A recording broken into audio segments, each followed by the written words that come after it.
Greetings. It's December 11th, 2025. Time for a little holiday chat about this and that. Thursdays. Thought we'd talk about the circus and also Three-Eye Atlas. Let's see if people are coming in yet. Let me see. Welcome, everybody. Okay. Oh, here we got the people. Oh, I just got a new popcorn maker because I've been talking all this talk about our popcorn, right? Popping the popcorn and having the popcorn ready for the show. So I was like, I need a popcorn maker. So welcome, everybody. Come on in. Let me know where you are streaming in from. We've got Vermont, Pennsylvania, Albuquerque, Vesties. It's so funny. Nova Scotia. Who else? Uh-oh. Someone said 5:35. No, it's 5. Hope people don't think it's 5:35. I know I was late last time. Last time I said whatever time I said, and then I showed up late because I got busy making another post. Indiana. So welcome, everybody. We're doing a little holiday chat about this and that, talking about the circus, talking about Metatron Now the News, talking about Three-Eye Atlas, updates about that. We're going to talk about it all today. And so I'm going to take a moment just to acknowledge where people are coming from: Kentucky, Florida, Washington, New York City, Chicago, my hometown. Hi from Wisconsin. Yeah, somebody has decided to come up with this silly thing of Vesties. Atlanta, Georgia, Seattle, Portland, Oregon, Trinidad. Oh, Trinidad. Yes. Welcome, Trinidad. I trained in Trinidad. Western New York, Kansas, Pennsylvania, Tennessee, Northern California, more California, Michigan, Fort Collins in the house, Los Angeles, Alabama, Philly. Okay. Texas, Boston. Check my microphone. Yeah, I use an internal mic for this, and I've never had a problem with the mic on the streaming. Let me know if someone else is having a problem. I'm only getting that from one person. So you might have to adjust your volume. There's 2 ways to adjust volume in YouTube. Like, you can adjust it on the channel, or you can also adjust it on your computer. So sometimes that's the issue. Yeah, I've never had a mic issue on this computer. Now, when I'm using my handheld mic for my TikToks, then that's an issue because I have to have it like right here. But Kentucky. All right. So everyone's saying they can hear me fine. So I think it's just that one person. So I hope you can fix that on your end. Ontario, Canada can hear me fine. Portland, Oregon. All right. Uh-oh. So that same person the one person who can't hear says it's cutting in and out. So that's the sign of a internet issue. So your internet might be coming and going. And that does remind me that I never really have issues with my internet, but just to be on the safe side, I'm going to plug my ether. What's it called? Ethernet in.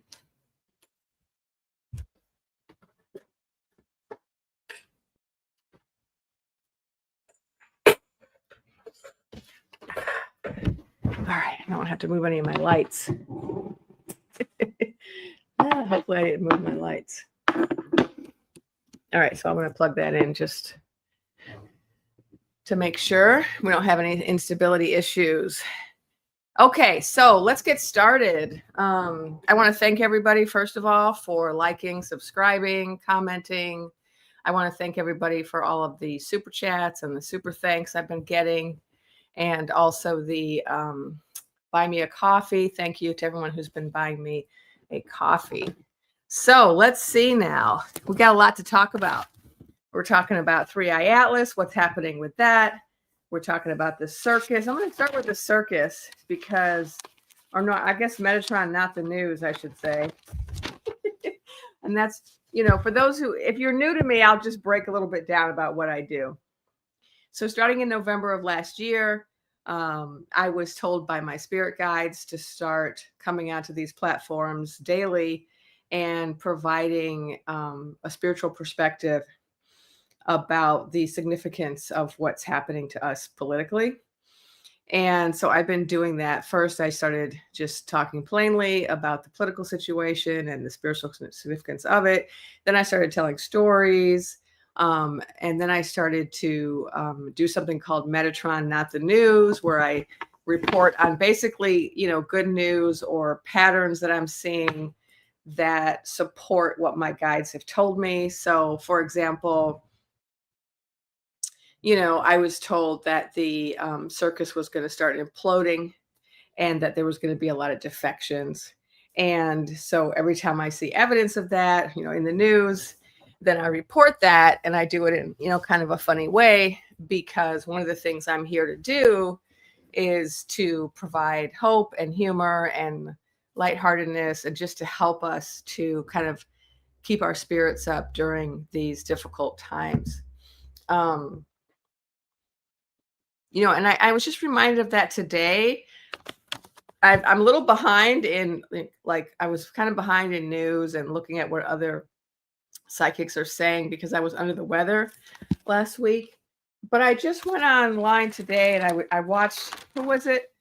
Susan Lin. And I was also watching Erica from In the Company of Cards. I highly recommend both of those creators, Susan Lin and Erica from In the Company of Cards. There's so many good ones on here. And Susan was talking about something I have been talking about for a long time, and that is the importance of maintaining the energy. Well, she didn't say this, but I'm going to say it. The importance of us maintaining our energy, because what the circus wants is for us to be in fear. They want us to live in fear.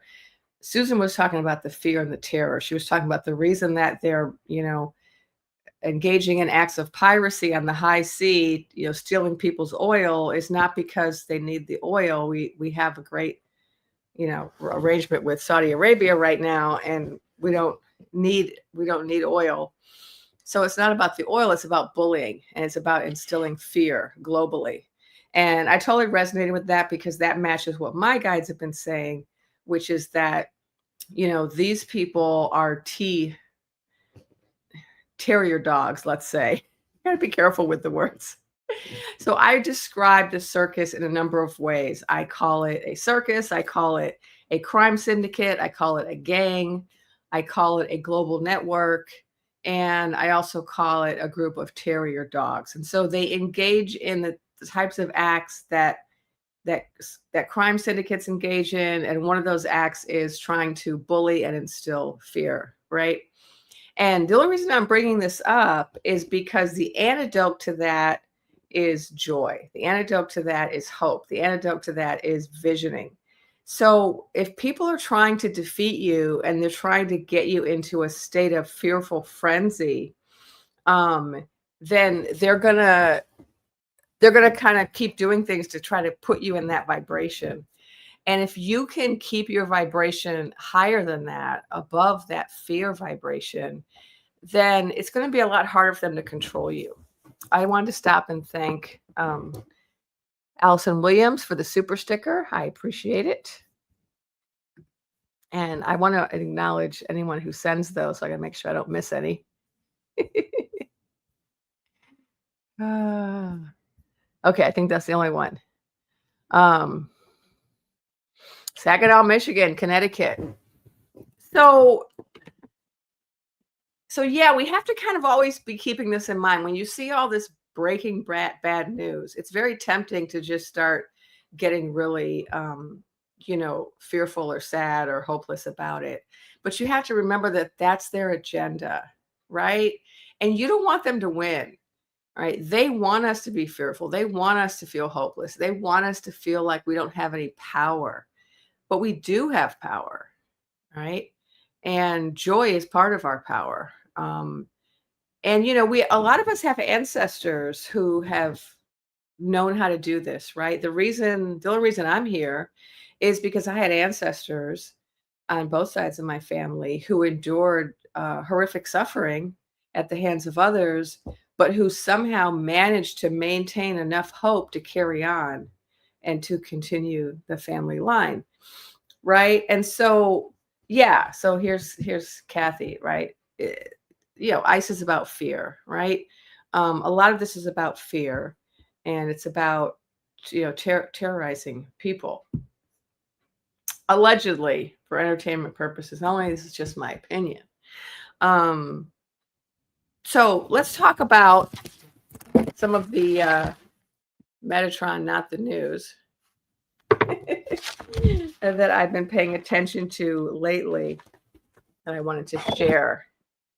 And I didn't post today. I was going to do a little Metatron, short little post, but I didn't get to it. So I'm like, well, I'll just share it all in my live. Yes, I agree with Aisha. The Portland frogs, I did talk about that in an earlier post.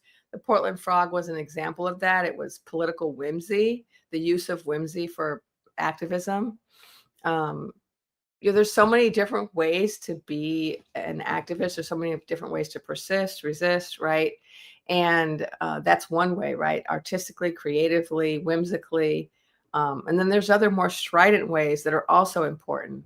And we need all of them, There's a creator I follow. I'm not going to name her name because I don't like to criticize people publicly. But one of the things that she's always getting on people's case about is how people aren't getting strident enough. They aren't taking to the streets enough. And I do agree with her, but I also think we have to acknowledge that there are lots of ways to participate, and everybody doesn't have to be doing the same work.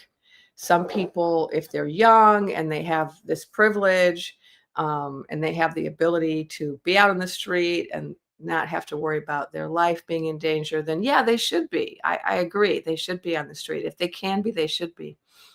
But then there are other ways to be involved, right? There are so many other ways, whether it's creatively or making phone calls or writing letters or all kinds of creative ways. One of the groups I work with, Indivisible, they're now doing these actions where they're putting signs on bridges. I shouldn't say now, they've been doing them for a while. But I'm just now becoming aware that they're in my area. And so a lot of people are doing stuff like that, right? Putting up signs, staging different events. There's so many ways to participate. The important thing is to be doing something, right? We can all be doing something. All right. Let's go over some good not the news from recent days. So we heard today that the second attempt to indict a certain attorney general in New York failed. And for those who don't know, this particular attorney general, who's a melanated woman, she's being targeted by the head clown because she was pursuing convictions against him for his many, many crimes. And so he's going after, everybody now, right? And so there's a report that came out of Reuters today or yesterday about how he has engaged in 500 different acts of retribution just in the last year against what he perceives as his political enemies. So that's pretty crazy, right? 500 acts of retribution. And this is something that never happened before. I mean, for those, it's only been a year. It feels like years. But prior to last November, this was not something that we did in this country. This was something that was considered beyond the pale, that a politician just would not engage in. You don't go after your enemy. That's what despots do, right? And so, but here we are. So there's some good news. And those were grand juries that made those decisions. Two different cases in different parts of Virginia, Norfolk, and Alexandria. Different grand juries, different parts of the state. She's from New York, and I'm sure they went south, hoping to get a more sympathetic crowd. But it's a very good sign. All right, so what else? So there was a ruling recently, you may have already heard this, that the toy soldiers that were stationed in Los Angeles, they can't be here, they got to leave. And so I think there were only 100 left, but we've been dealing with them for many, many, many months. It was pretty crazy here for quite a while. When at first, they started here. We were ground zero for the nonsense, right? They came here first, and they brought the National Guard here first, and we have had we had day and night for months a 24-hour dance party, right? So we pioneered that. We're the ones that started the 24-hour dance party. And I was involved in those early days as a medic, and I had to withdraw after a while because it was pretty hardcore. People were getting seriously injured. So I was really happy to hear that. We also had some more good news about a federal judge who released Kilmar Abrego Garcia again, right? He was released before, kidnapped him again, sent him somewhere else. He's once again been released, and the judge has ruled that he was detained illegally. And so this is really good news. Oh, look here, someone just posted it. Yeah, this is really good news. I think you added a syllable. I think it's Kilmar. Kilmarnock. I think it's Kilmar. Is that short for Kilmarnock? Okay. He's got a long name. Let me thank this person, Celeste. Thank you for the super sticker and the cute doggy. I appreciate it.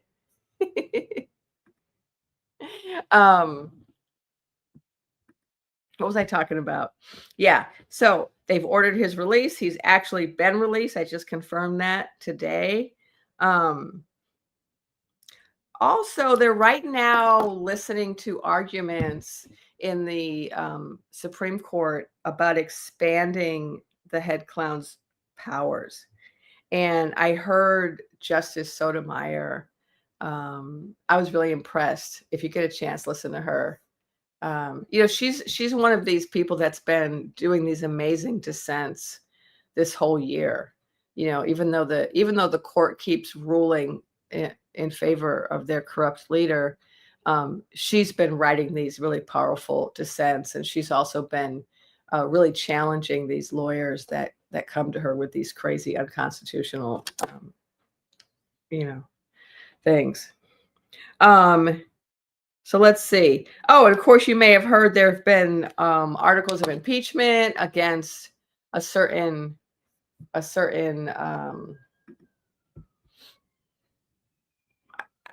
don't have a name for him yet. The least popular Kennedy of the Kennedy family. And then there were also articles of impeachment against Keg's Breath. And so that's exciting.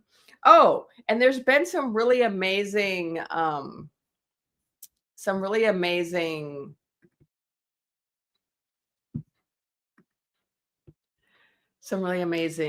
wins for the Blue Hats, right? So in a number of states, Missouri, I think, Iowa, and Indiana. Someone tell me where else. Let me check my notes. We got Indiana. I have so many notes here. Is that right? Or those are 3 states where we saw that happen?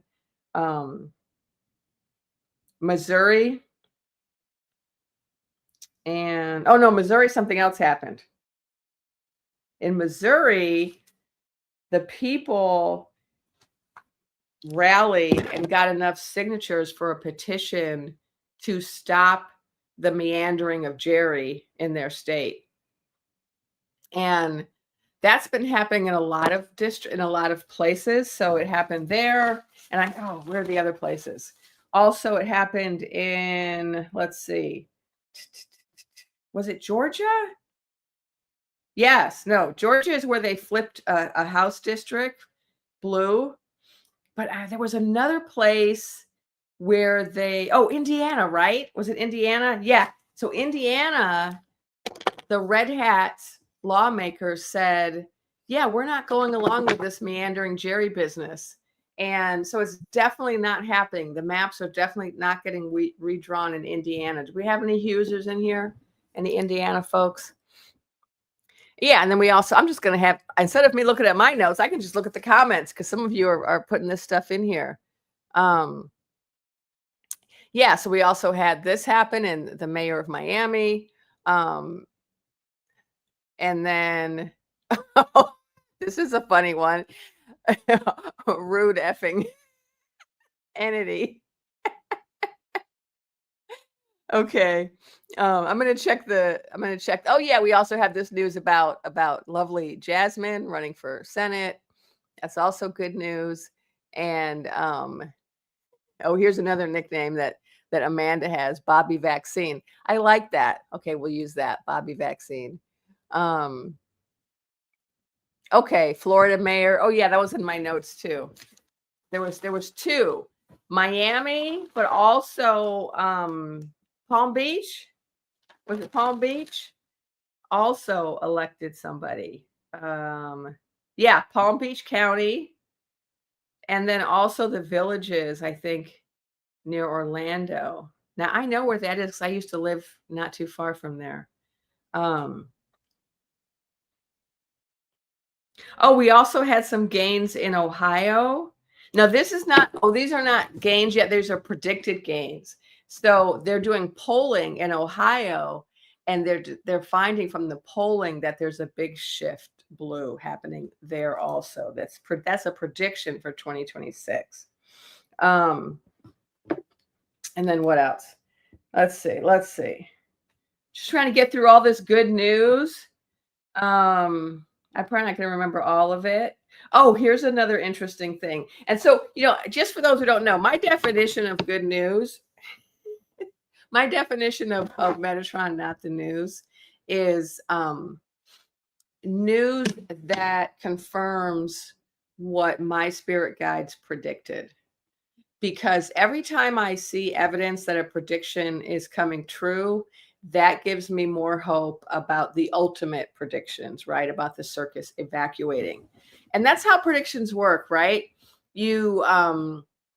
It can be frustrating because I'll see all these things, I'll be shown all these things, but I don't know exactly when they're going to happen or how they're going to happen, right? So like I was shown the big tent collapsing. I was shown people defecting, people running away and being like, I don't know them, I'm not a part of it, trying to save themselves. And we're seeing that, right? And so just today, again, we got more confirmation that there's now at least 20 Red Hat lawmakers who are leaving or resigning.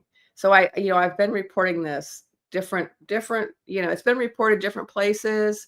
But I did say this back in July that we were going to see more and more of these what I call defections, what are officially called resignations or firings. And so there's also now, talk about. See, I don't have a nickname for her either. No, Naomi Christie. Possibly getting fired. Heg's breath. We do have impeachment articles, but also there are rumors from numerous. I think I heard a report that there were 17 different sources. Someone back me up if you also heard this. I forget where I heard this. 17 different sources from the White House who confirmed that Heg's breath was on its way out.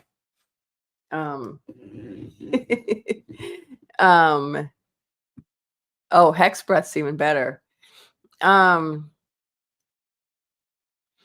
Okay, let me see what you all are reporting in the comments that I forgot in my Metatron, not the news. Did I mention this? I can't remember if I mentioned Georgia. That I think I mentioned it, but if not, here we have it.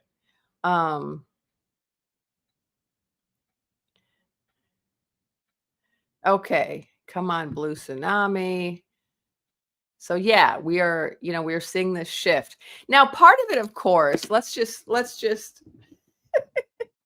let's remember part of why we're seeing these kind of extreme blue shifts, multiple points, right?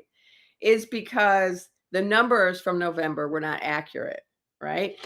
And so it's not that we've really shifted that far from a year ago. It's that the numbers from a year ago made it look like a certain somebody had a lot more support than he did, right?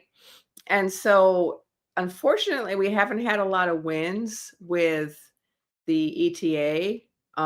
They've been getting defeated in the courts lately. So, the cover up continues. But they've also keep finding more data in new states. And so it's like, they can't lose all of these cases, right? I feel like every couple of days, I hear about more compromised data in a different state. And they've now looked at like 10 different states. And also recently they looked at Tennessee and they also found some shenanigans there. Or they said there might be, allegedly. All right.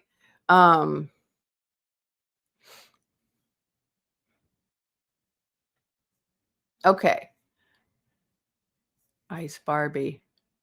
Oh yeah, this was another interesting bit of news today that this person got caught lying, and it was very impressive. I saw I might have the name of the representative written down.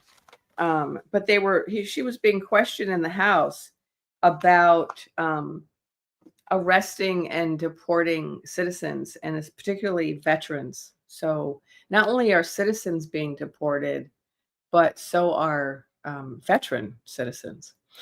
And this one particular person that they brought up in the House was a Purple Heart who was deported to Korea, where he had immigrated from when he was 7 years old, but he was a veteran. Okay. Now I can't find it, but it's probably on the other page. It was very impressive. Go watch it. It'll give you some hope. Because sometimes we can get frustrated, like it seems like the leaders aren't doing enough. And sometimes it's just because we don't know, because it's not being reported in the news, right? And unless you kind of go and really get, determined to go and try to find this information, you're not always aware of it, right? So I thought I had written down the name of, I wanted to talk about the actual name of the House representative who was questioning her, because they did such a good job. But if someone knows, I'll check the comments. Maybe one of you remembers the name of the person. I got too many notes. It's hard to read. All right. Here it is. No. Oh, yeah. Here's another thing. The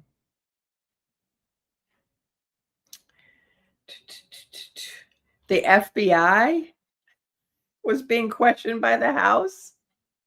This was another impressive speech act by one of the blue hat representatives. They were questioning the FBI about their claim that the most dangerous organization in America today is Antifa. And for those who don't know, Antifa is just an acronym for anti-fascism. And I hope I'm allowed to say that on here. So I hope I'm not in trouble for saying that. That's all it is. Is that acronym? It's an abbreviation. It's an abbreviation for a political stance. There's no organization. And so this representative was questioning the FBI. I'm like, oh, where's their headquarters? How many people are in the organization? And the FBI guy was just like, he didn't have any answers because it's made up, right? It's not a thing. It's not a thing. But that was another wonderful piece of theater. Okay. Let me check the comments and see what I'm missing. Yeah, they asked him, They asked him where they are. Yeah, here it is. They asked where the headquarters. It's like hard to have headquarters for an organization that doesn't exist.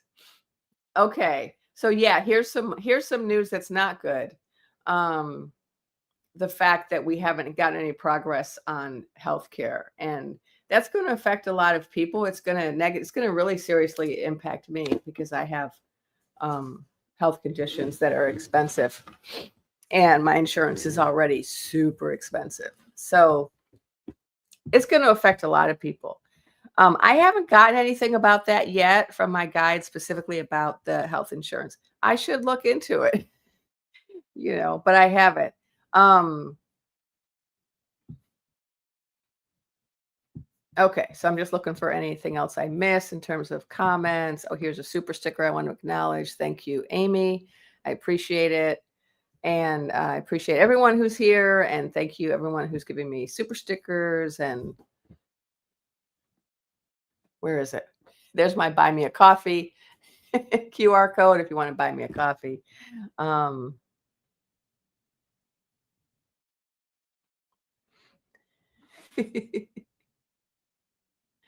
um, okay. Oh yeah. So that person also ran away. So oh, and you know what they did too? Not only did they question her and confront her about deporting veterans, but they also, and she lied, right, which is a crime to lie to Congress. So they caught her lying. I don't know if anything will happen. It should. Any time before last November, that would have resulted in like contempt of Congress charges or whatever. But not only did she lie and get busted, but then she ran away um, because she was just, she couldn't handle it. But some other good news is that I watched part of that hearing, and there were a couple of different um, Congress people who got up and demanded her resignation.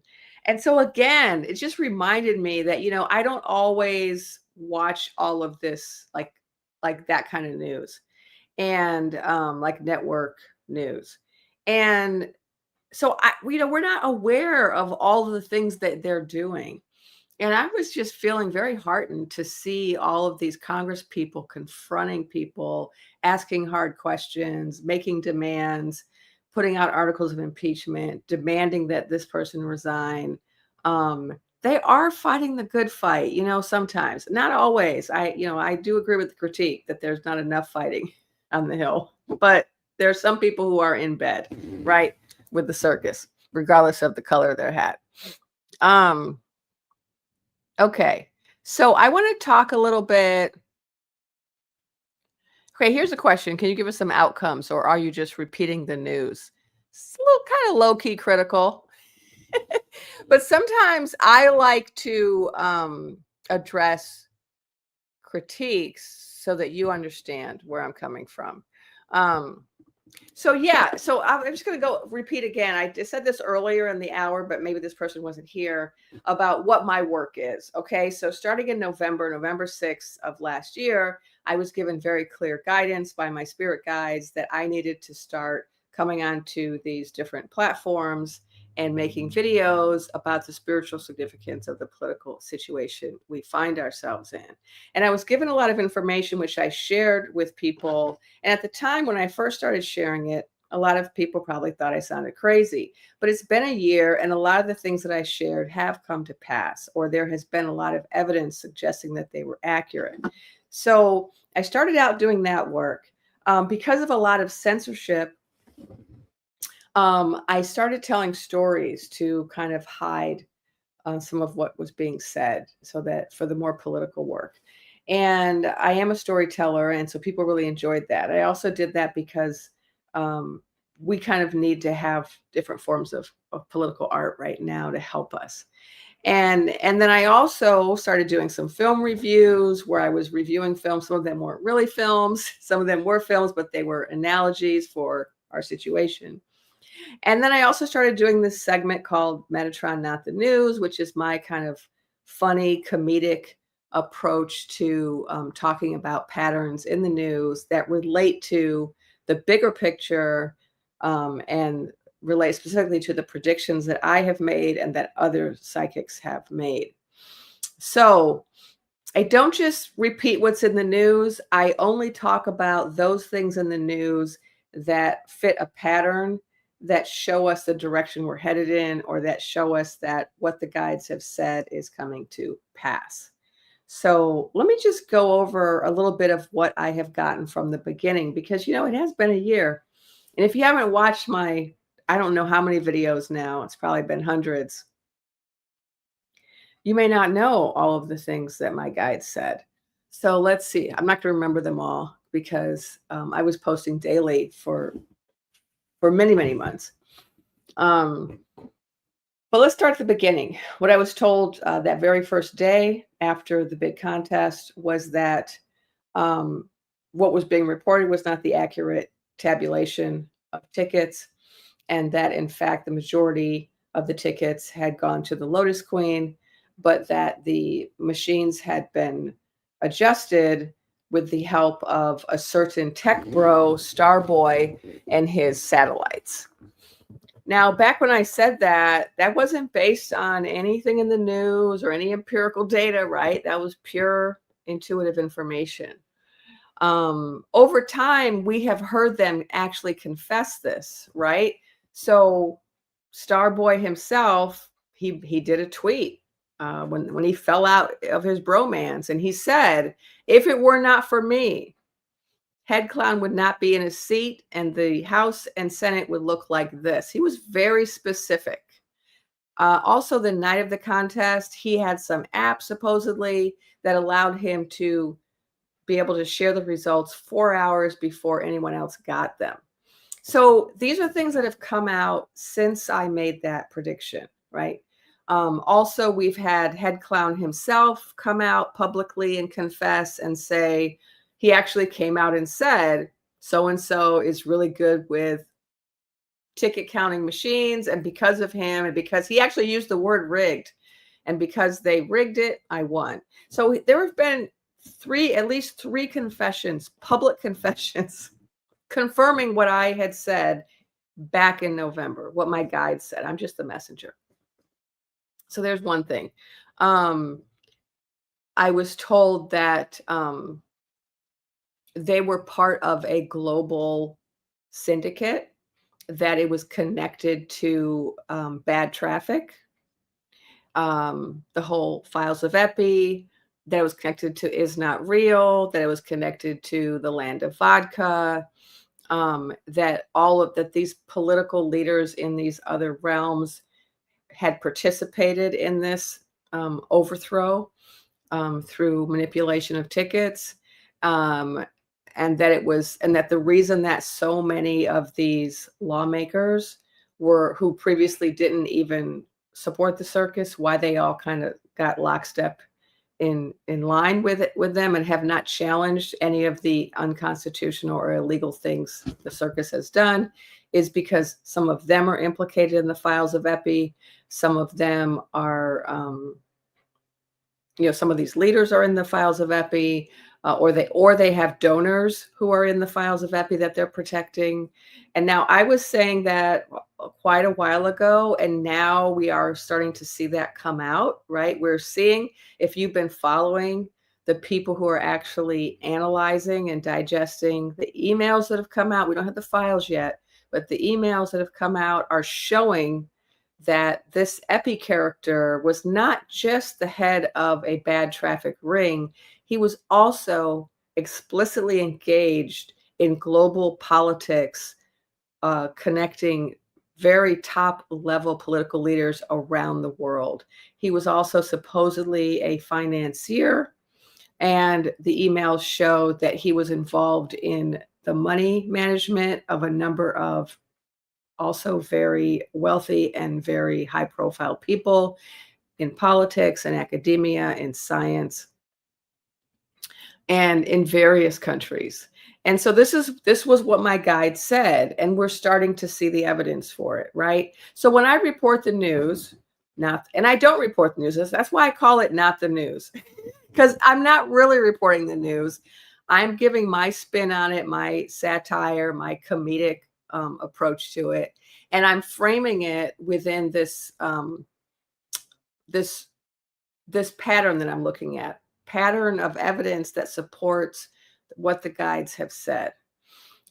Because the things that I was saying and that I've been saying for a long time, they sounded pretty outlandish when I first started saying them because there was no empirical data to support them.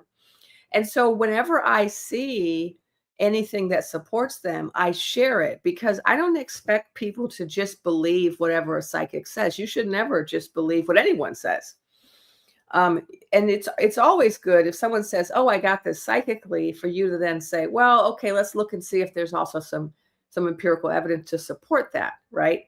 So, for those who don't know me, I have a varied background. I'm a psychic medium, I'm a medical intuitive, but I also am a retired professor of philosophy. So I used to teach logic. I'm a very logical person.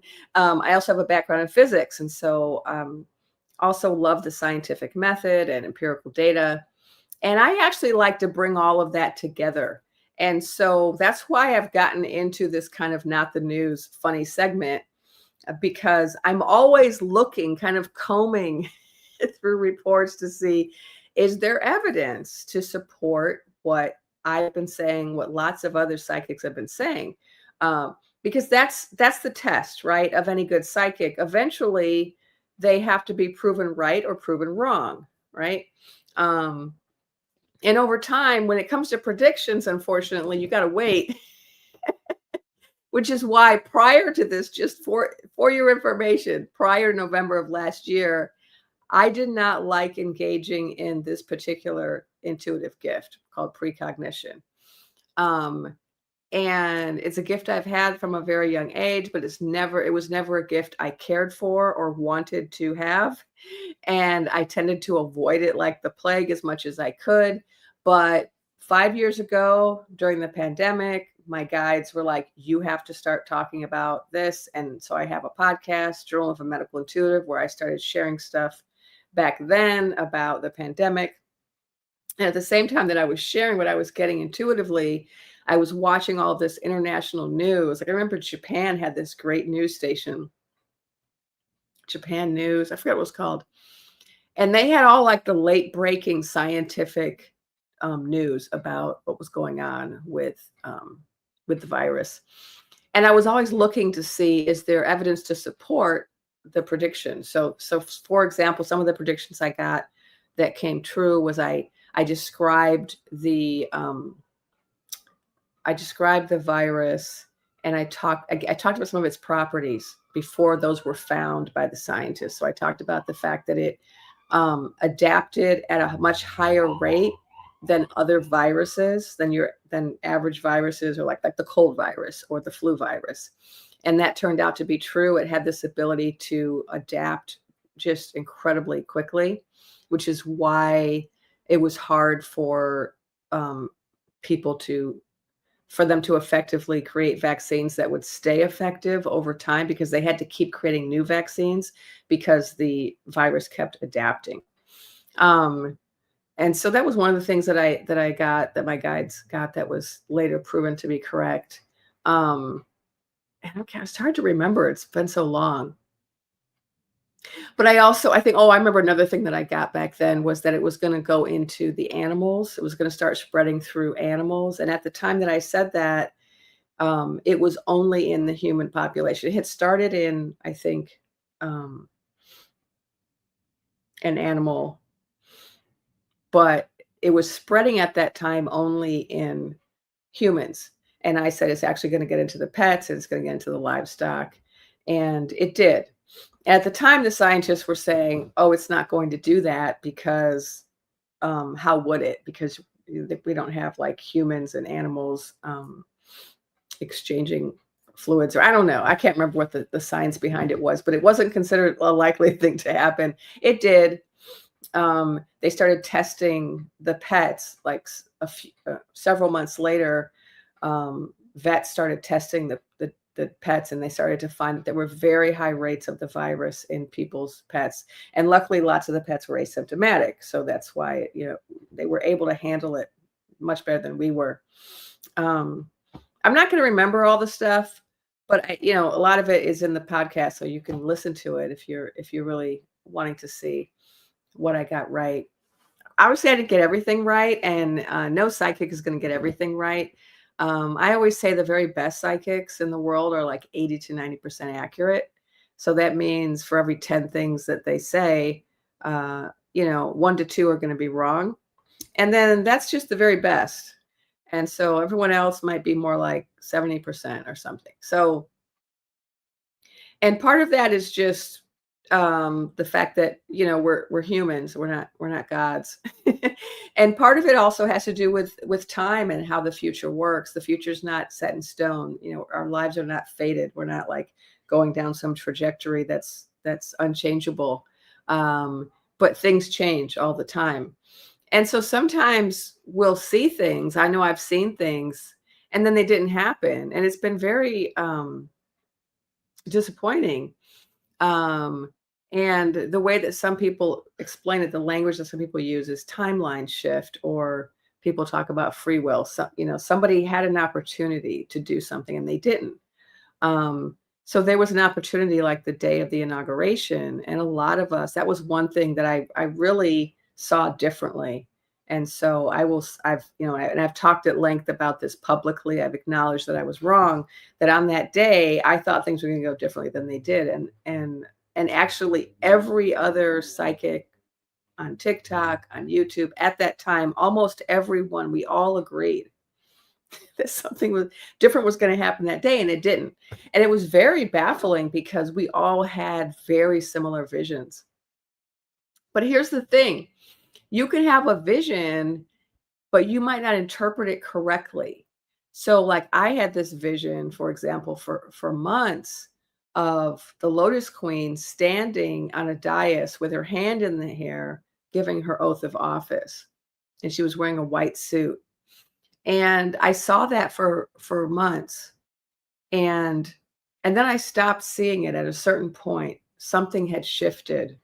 And I stopped seeing that. And at that point, I stopped talking about her getting into her rightful place because I was no longer seeing that vision. And I felt her energy withdraw, like she wasn't even trying to do that. But I also got information about why. And some of it was hardcore, and some of it we still don't have evidence for. But I'll share some of that now in case you weren't listening to me back then. I was told that this was like a crime family. And so the way that crime families work is that if you challenge them, they have one of two basic responses. Either they will try to pay you off to go along with them, right? Corruption, to control governments and people, or they will use threats of violence or actual violence. And it's not just against you, it's against your family, or it's against innocent people, right? Acts of T. And when I first said this, there wasn't any evidence for that, right? But since I said that, we have seen evidence of that. So we know about the judge that ruled against the head clown, who had her house kapowed, and her husband, her son, and I think her father were all injured. She was not. She was out running. And then we had another. Now I can't remember. There was another. Was it judge, or there was a representative who was killed, her and her husband. And so there's been a few acts now of targeted political violence that seems to clearly point to the circus as an origin motive. So we are now seeing some evidence of that. We are also hearing people come forward and talk about this. So I think it was last week, I talked about how there's a new court case in Florida, Palm Beach, from a survivor accusing the head clown of having his own ring of bad traffic, which was the same as the epi ring, very, similar to the epi ring.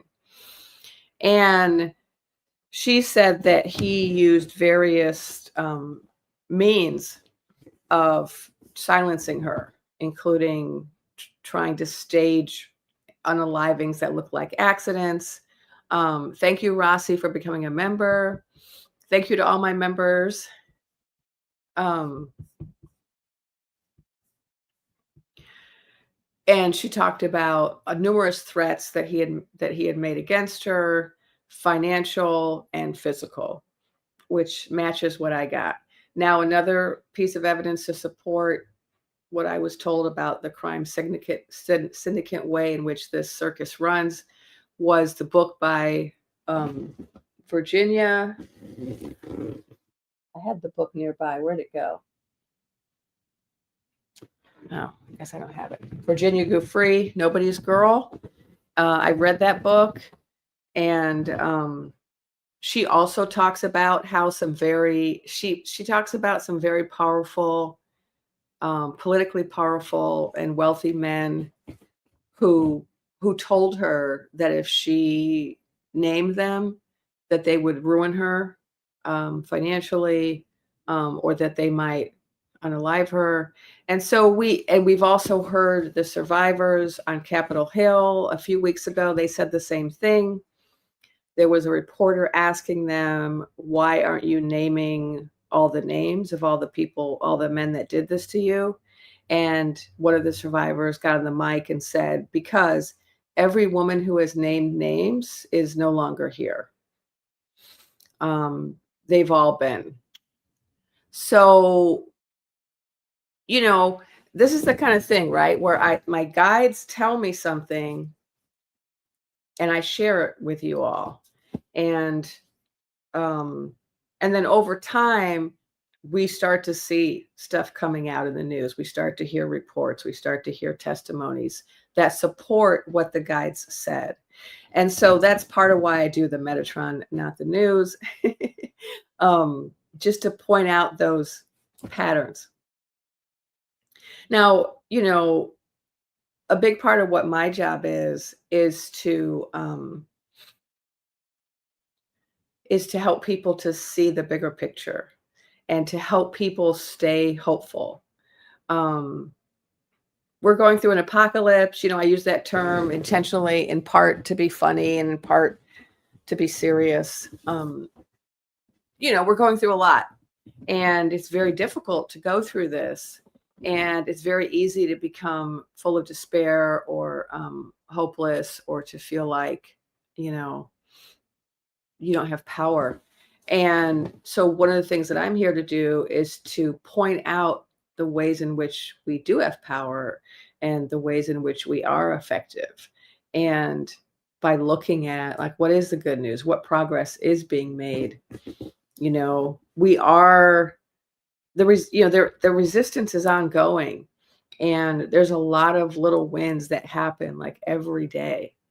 And the mainstream news often doesn't cover that, right? They're focusing on all of the horror, all of the sensationalized, oh, this terrible thing happened today and this terrible thing happened. And they're trying to manipulate our attention. And this is one of the things that the head clown has always been really good at, is kind of controlling the narrative. So right now we have this whole, all this aggression, right, against this country in South America. And, a big part of it is to, focus our attention there instead of on the files of epi, right? People were saying that before this happened, that he was probably going to try to start a war to get people to not stop talking about the files. And, I'm laughing because it's absurd, right? And yet here we are. It's absurd, but it's true. Okay, I have to talk about 3i Atlas too. This person's like, Allison's like, I haven't watched network news in 2 years, right? Like, I wasn't really watching it, but now I occasionally do because I just feel like I have to keep up so that I can, do this work that I do. And it is challenging because, um, I agree, Allison. Oh, I thank you. Best news on the airways. Hope that's about my news, my non-news. Um, Thank you, Aaron Town, for becoming a new member. Um,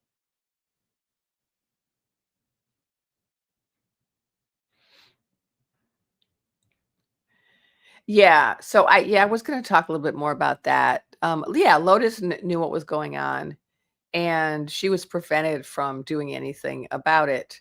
Um, and I was given specific information about that I shared back then. And one of the pieces of information I was given had to do with the fires. And everything I'm saying, YouTube is allegedly and for entertainment purposes only. But back now, I should remember where, because I live here in Los Angeles, and some of my family members lost everything in the fires, but we had these terrible fires here. And what my guide said was that those were intentionally set, and they were set by agents of the circus, and that it was a part of a T act, an act of T, Terrier Dog Act, to make it clear to certain people that you better not challenge this. You better not challenge the outcome of the contest, or we're going to hurt a lot of people. And so they did hurt a lot of people. And when I said that, of course, people thought that sounded crazy. But then what did happen in the weeks following those fires is that there were a number of reports on the news of eyewitness accounts of people who said they saw arsonists setting fires. When I was going out during that time period, just going to the store, going to different places of business and having conversations with strangers, everybody shared that view at that point. This was weeks after my prediction. That was kind of a common belief among a lot of Angelenos, not all, but there was a lot of Angelenos who had heard it enough times from enough other Angelenos to know that there were intentional acts. It was not a wildfire. First of all, it was the wrong time of year. The weather was not the right weather for when we have our wildfires. There's a certain pattern, there's a certain type of weather, there's a certain time of year. None of that was at play. So that was coming out for a while. It was in the news for a while. And then it seemed like that got suppressed because then people stopped talking about it. So I'm hoping that will all come to light eventually. So yeah, right when I'm saying that, Rainy's saying, will the truth ever come out? Yes, the truth will come out. About a lot of these things. The truth will come out about the contest. And it is coming out. It's dribbling out, right? It's just taking forever. Like all of these ETA reports are showing very clear data that there was manipulation involved. We have the data to back up what the psychics are saying. We have the data. But, are the courts going to allow the data to be used to file lawsuits so that it can actually come out? It's going to take a while. I've been shown consistently and repeatedly that the circus will not be in town forever, and they won't be in town for much longer. I don't have a date. I just keep being told things about their downfall, and then I keep seeing those things happening. So like I was told most recently, a lot of people are going to start defecting. I was told there's going to be a lot of fracturing within the red tent, and that has clearly happened over the last couple of months since I made that prediction, right? With the whole Charlie what was I calling him? Oh, I had a nickname for him. I forgot. Charlie Holy Speaker. Was that one of my nicknames? What my guides told me about that was done by the circus, another act of tea, because he wouldn't stop talking about the files of Epi. He was challenging is not real. And he wanted to replace the head clown. He saw himself as the next head clown. And so he was a threat. Chuck E. Cheese, right? That's what I called him, Chuck E. Cheese. Thank you. Someone just reminded me of my character name from my story. I tell so many stories, I can't remember all the character names. Chuck E. Cheese. Yeah. So that whole debacle, fit in with what my guides predicted, right? They said that there's going to be this huge fragmentation. And now we do have all of these people who have left, who no longer support Megatonia. They're all burning hats and having parties and stuff. And people are very disenchanted. But we're also seeing a huge defection from these leaders who are resigning en masse. And it's really, if you know anything about the history of Congress and how people serve and when they leave and how long they serve, you'll see that this is very unusual for this many people to resign at the same time when they could just stay in office. Like why?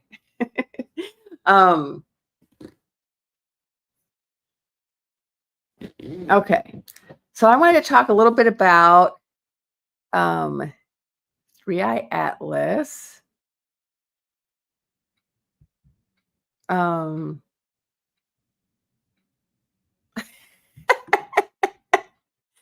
my God, Alice, Alice, I don't know how you say your name. Here's a good question for a reporter. Sir, is it true that the files are so voluminous that they can be stored on a Venezuelan tanker? That's a great one.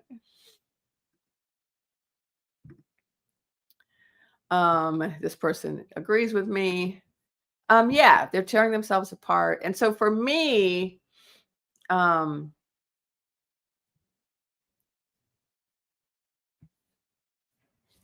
that's evidence that the circus is on its way out, because that's what they said was going to happen. They said that we're going to see all of these defections, this fracturing, the loss of a lot of people, the shrinking, right? I did a post on that, I don't know, a couple months ago, 2-3 months ago, about the shrinking. And so we're seeing that. We're seeing the shrinking. And so that's very encouraging to me with regard to us getting closer to the end. Now, another thing that my guide said from the very beginning was that these wealthy merchants, is what I call them. Other people call them tech bros, oligarchs, billionaires, etc. They were all complicit in the manipulation of the tickets. And so I used to call them in my stories the 7 thieves. Bozo the Clown, Starboy, Teal Clown, right? I forget the others now.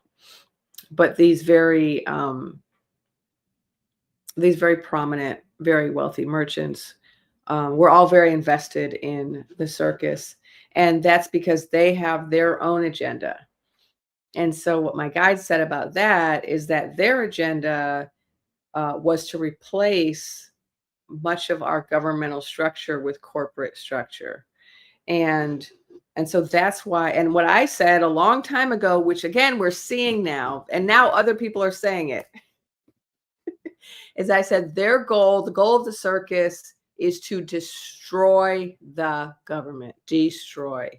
Not change it, not reform it, not turn it into some other form of government. No, destroy it, destroy it. And that's really thrown a lot of people for a loop. It's like people are very unprepared for what's going on, because nobody, apart from a psychic, would have ever predicted that somebody would get into office for the express purpose of destroying the institutions of our government. Like, that seems so irrational, right? Why would you do that? And so, as all of this destruction is going on, it's been going on, right, for a year now, for the first, whatever, 8, 10 months, people couldn't see the writing on the wall. Psychics could, but no one else could, because they didn't think that's something that anybody would rationally do. Um, and that's because they don't understand the bigger picture. The bigger picture of why they are trying to destroy the government is that they are trying to replace it with something else. And so that's why we're having, Department of Education eliminated. That's why there's been, just the destruction of so many departments, the firing of so many federal employees. That's why, Doge existed, not to, it was never about saving money. And, the reports have come out now that, nothing was saved. There was no efficiency. There was no, none of that happened. Even though they fired a lot of people and closed down a lot of departments, there was no actual money saved. They spent more than they saved. And then, of course, we have the frozen water people who are spending billions and billions of dollars, right? So this is the most kind of fiscally irresponsible regime that we've ever had. So certainly it was never about that. But what they told me is that these different thieves, right, these wealthy merchants, they all have their own agendas about taking over certain aspects. So like Bozo the Clown, if I can remember this right, he wants to take over shipping. And so that's why they want to get rid of the post office, right?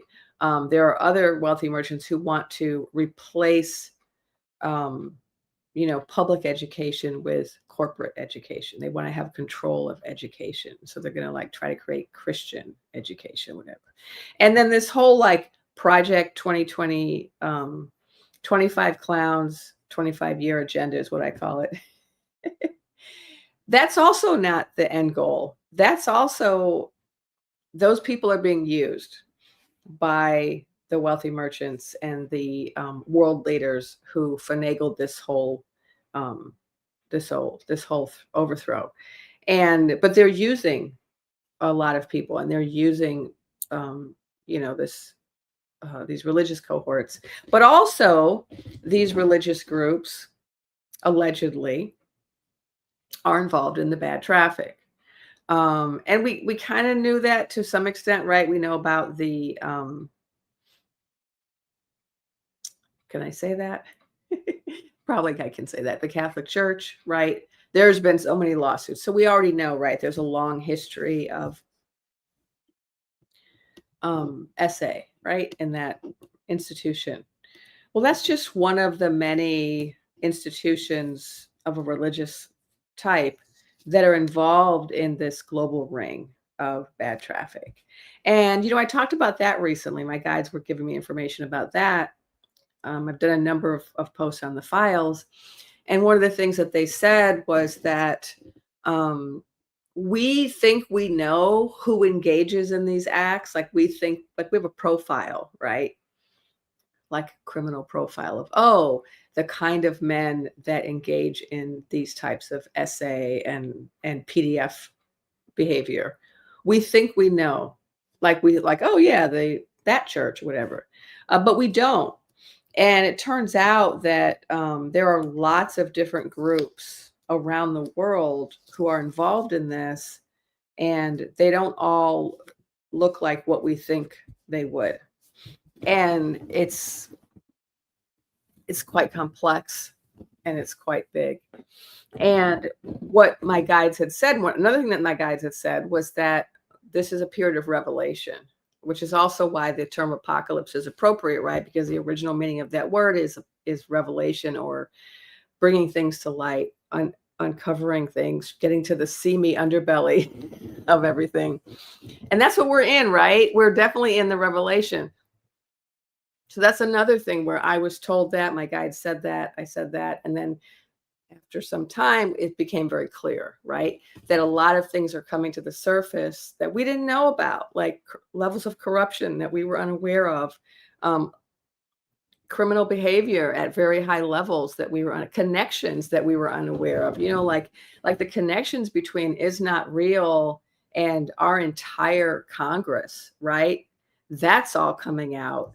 And of course, there were some people who were already following that for years who were tracking some of that information. It's not like nobody knew, but the fact that now it's becoming kind of public knowledge, that people are reporting it widely, that people are passing around lists, which list all of the money received by APAC, to certain lawmakers, and the list of lawmakers who don't accept it is much smaller than the list who do. And so, that's coming out. The connections between the files and Is Not Real, that's coming out now. The connection between the Land of Vodka and our current circus, that's coming out just this week, right? So I was talking about that a year ago. We're seeing it this week, right? And I'm using some plain speech. I hope I'm not going to get in trouble, but the war in Ukraine, right? So now some people are coming out very explicitly and saying, we only want to support Rasputin. Like, they're not even pretending anymore.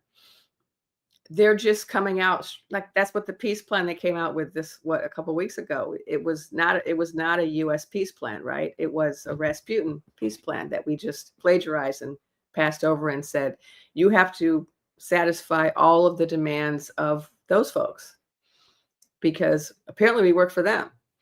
And now they're saying it explicitly this week with regard to actual troop movements. They're talking about they're not going to even protect or support NATO. They're only going to support Rasputin. So this is a revelation, right? This is a revelation. This is something that people were not aware of until recently. Oh, we got 590 people in here. Oh, that's great. I'm supposed to stop talking every now and then. Let me stop talking for a minute and say thank you, everyone, for being here. And please, if you're not a member, become a member. You can also join my Patreon, which is in my bio. I do behind the scenes videos there. You can also buy me a coffee with this little URL code here. And I just want to thank everybody for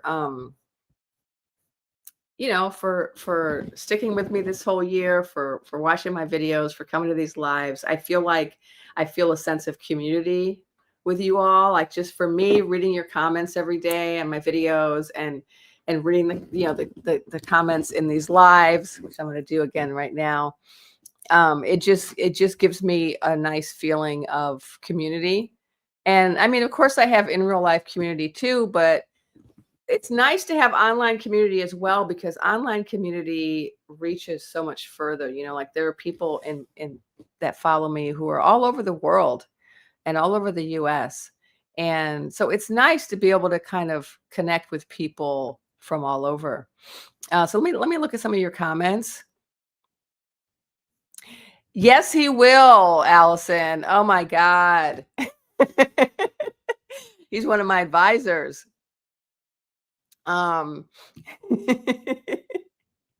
Yeah, here's a good point by Manwich. Is Not Real has free healthcare and education funded by us, while we get for-profit BS for both, right? We got to pay out the yin yang for our education and our healthcare.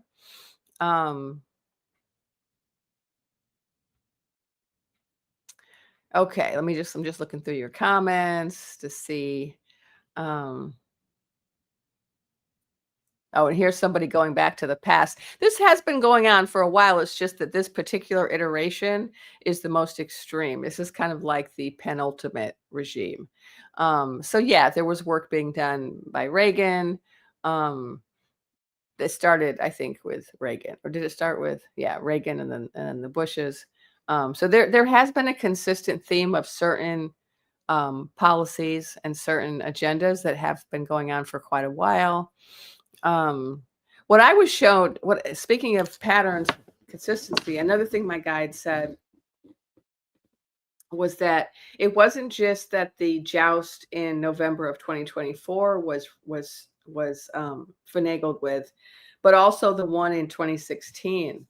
And I didn't know that. I mean, I suspected it because I was a poll worker, and I've never really discussed this publicly, but my sister and I, we worked as poll workers for years at the elections, and we were the kind of poll workers. I forget the terminology now, but we were like the managers, right? The ones that are in charge of everything in the polling station.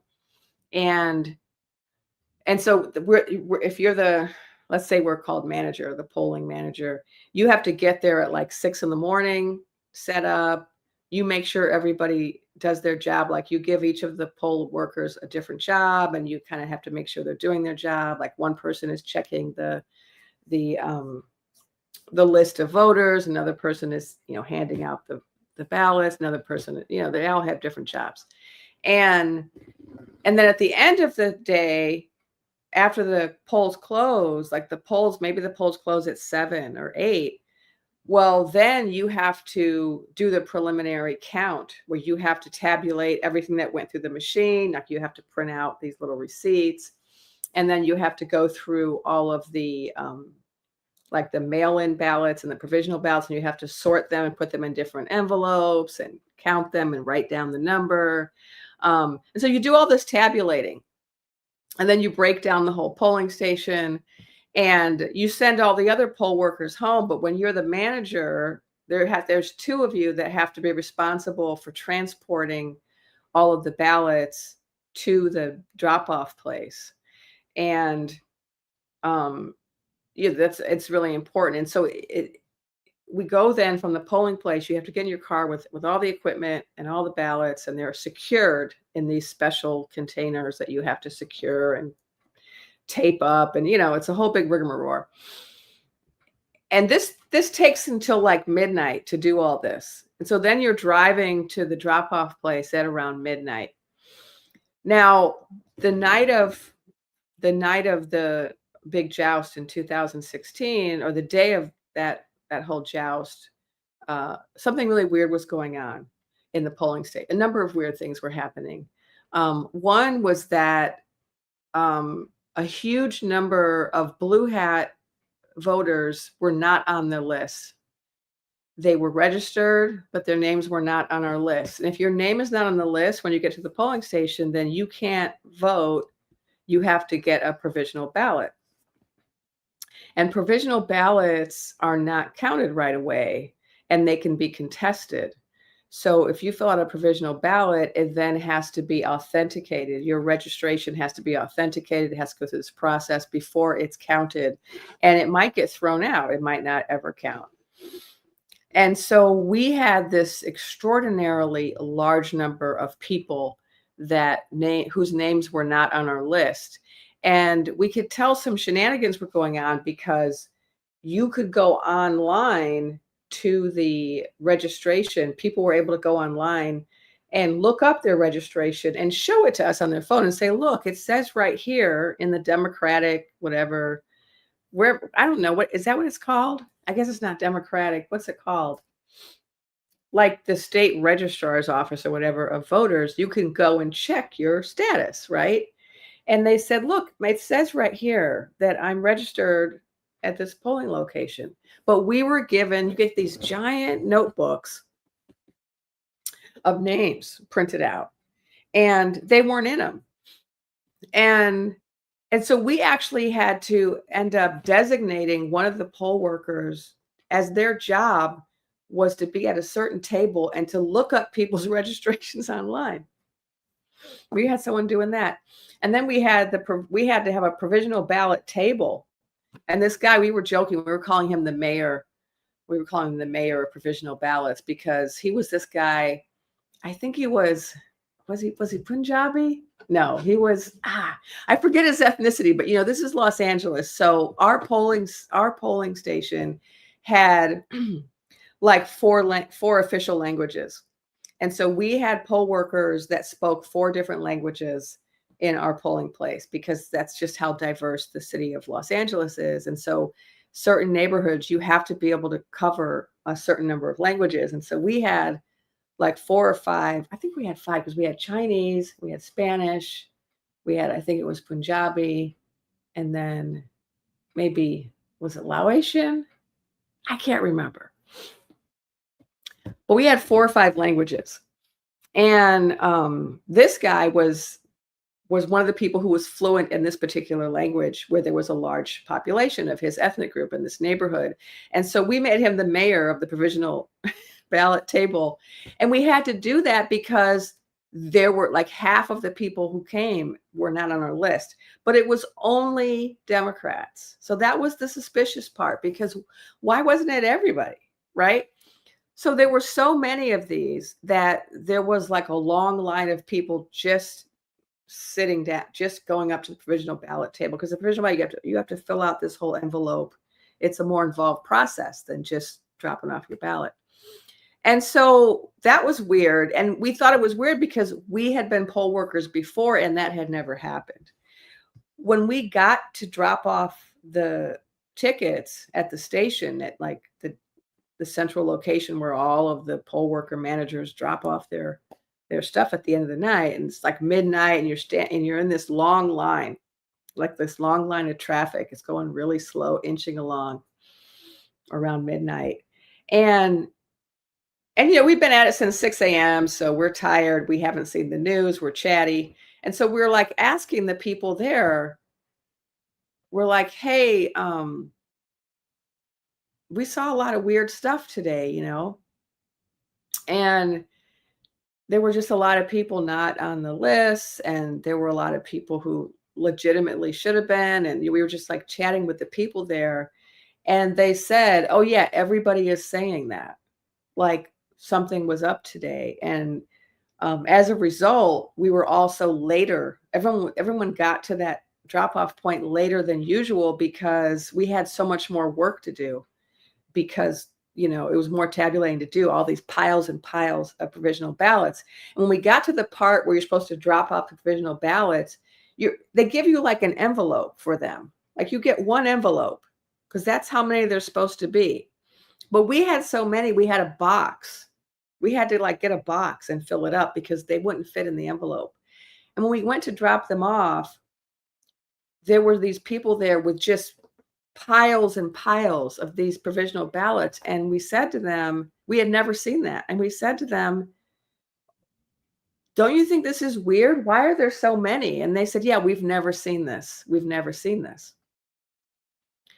So, and then of course we know there were all the court cases where it was proven that there was interference by our friends in the land of vodka. But there were lots of different strategies apparently that were used to affect the tabulation. And they just ramped it up in 2024 with digital, with satellites. It just got much more sophisticated. And they also tried to do it in 2020, but they failed.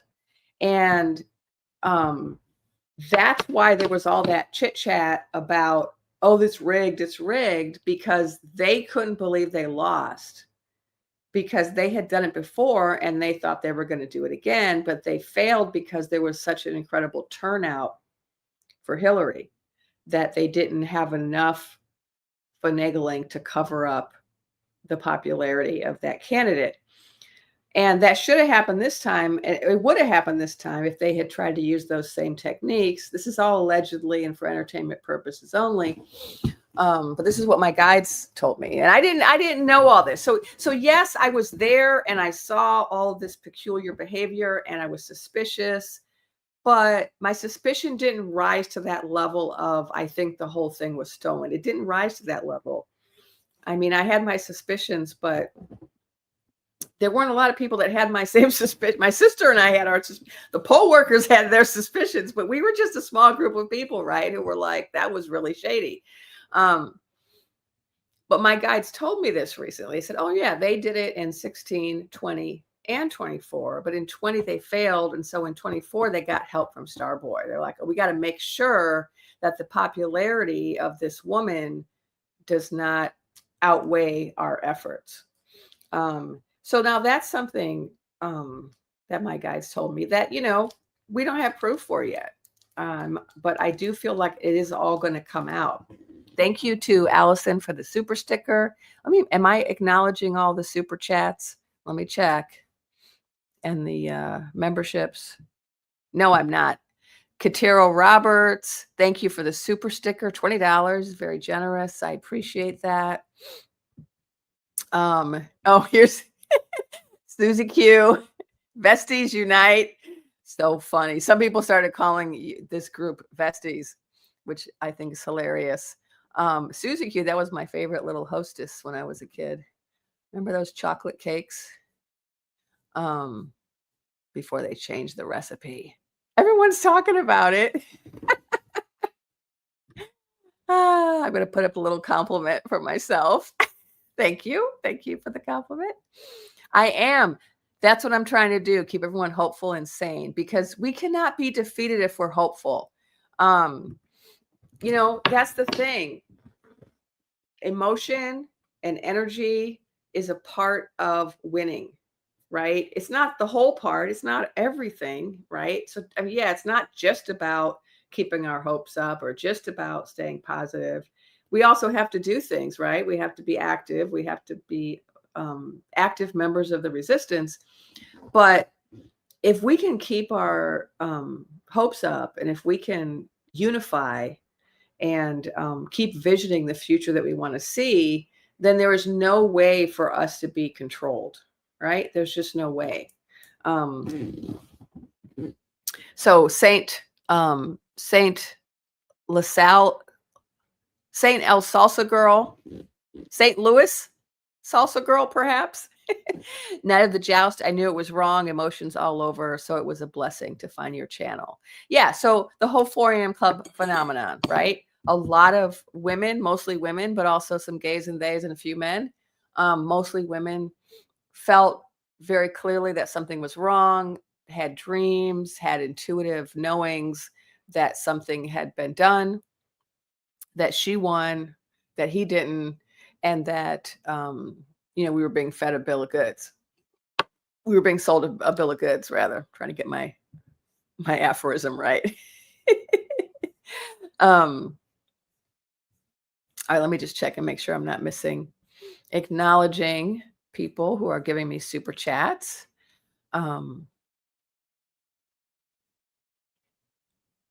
This is a good question right here, Tam C. Salts. Will their pending resignations change how they vote? I don't think so, unfortunately, because I think these people are at heart cowards. They're not resigning to take a stand against the circus. That would be nice. That would be really admirable, right? We don't want to participate in this anymore because we know it's wrong, so we're out of here. That would be admirable, right? And then maybe they could use their short timer status to change the way that they vote. No. I hope I'm wrong, but I think what's going on is they're getting out of Dodge because they don't want to go down with the ship. And some of them are getting out of Dodge because they've already accomplished what they set out to do, which was to make a certain amount of money. And they made a whole lot of money. They can comfortably retire. And so I think those are the two main motivations is, not going down with the ship and, taking their toys and going home before someone takes their toys away. But I hope I'm wrong. I hope I'm wrong about that.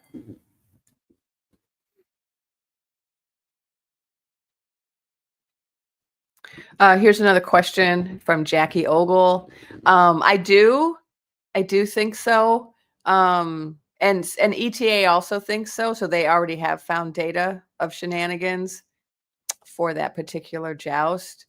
And let's just think it through logically. There's, I think, a logical reason to suspect shenanigans because in every other joust, right, that we've had this year, there's been the same outcome, right? We've had blue, blue, blue, blue in every one. Correct me if I'm wrong.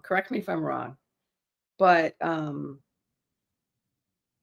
so people had every reason to suspect that is it Afton-Bain, would win, because that's been the pattern, right? That's the pattern we're seeing nationwide. But other people will say, well, yeah, there was a big move in that direction, but it just wasn't far enough. I don't know. So I don't know. I didn't get that intuitively specifically. My guides didn't specifically say anything to me about Tennessee, but it did seem like Starboy started sniffing around right before then. And so this is what we want to look for. Anytime that Starboy and Head Clown are friends again, right, then this is going to happen. It's obviously not happening in all of these places because there's been a lot of blue wave activity, right? It's ongoing. And so, you know, is he a part-time finagler now? Is he a finagler on call who only messes with certain ones? The important thing is that, you know, if he's fully on board before the midterms, you know, we're in trouble. It has to come out before then, and it will, because all of these people, okay, that's the other thing. All of these people are implicated in the files of Epi. So I've talked about this a lot. So maybe I'll talk about that a little more. So Starboy, these wealthy merchants I was talking about, these leaders of these other realms, they're all involved. They're all named in these files, and we've already seen some of that come to the surface, right? So just in the last couple of weeks, we've seen Starboy's name came out as being in, in this newest lawsuit in Palm Beach. She specifically named Head Clown and Starboy, and also one of the wealthy merchants. They were all named as perpetrators. So, and this is going to keep coming out, right? More and more names, more and more connections, more and more of the structure of the bad traffic, the wealthy merchants, the political leaders, the circus, and the shenanigans in November. It's all connected. And so when one part of it comes out, it's going to lead to the other part coming out. And so that's why I feel really hopeful every time there's a new revelation, because I know it's all connected. It's a house of cards. You can only pull out so many cards before the whole thing falls down. And so what we're seeing right now is individual cards being pulled out and revealed. Oh, this card is implicated. Oh, we got this part. We didn't know that was a part of this, right? And it's happening. Okay. All right. Yes, let's talk about Three Eye Atlas. I said I was going to talk about both in our this and that chat. And there's been a lot of news about Three Eye Atlas. I have a lot of notes about that too. I did post a little bit about it, but I haven't posted everything. So like today, I was just catching up on, one of my favorite, let me pull him up. One of the people that I watch, Ray's astrophotography.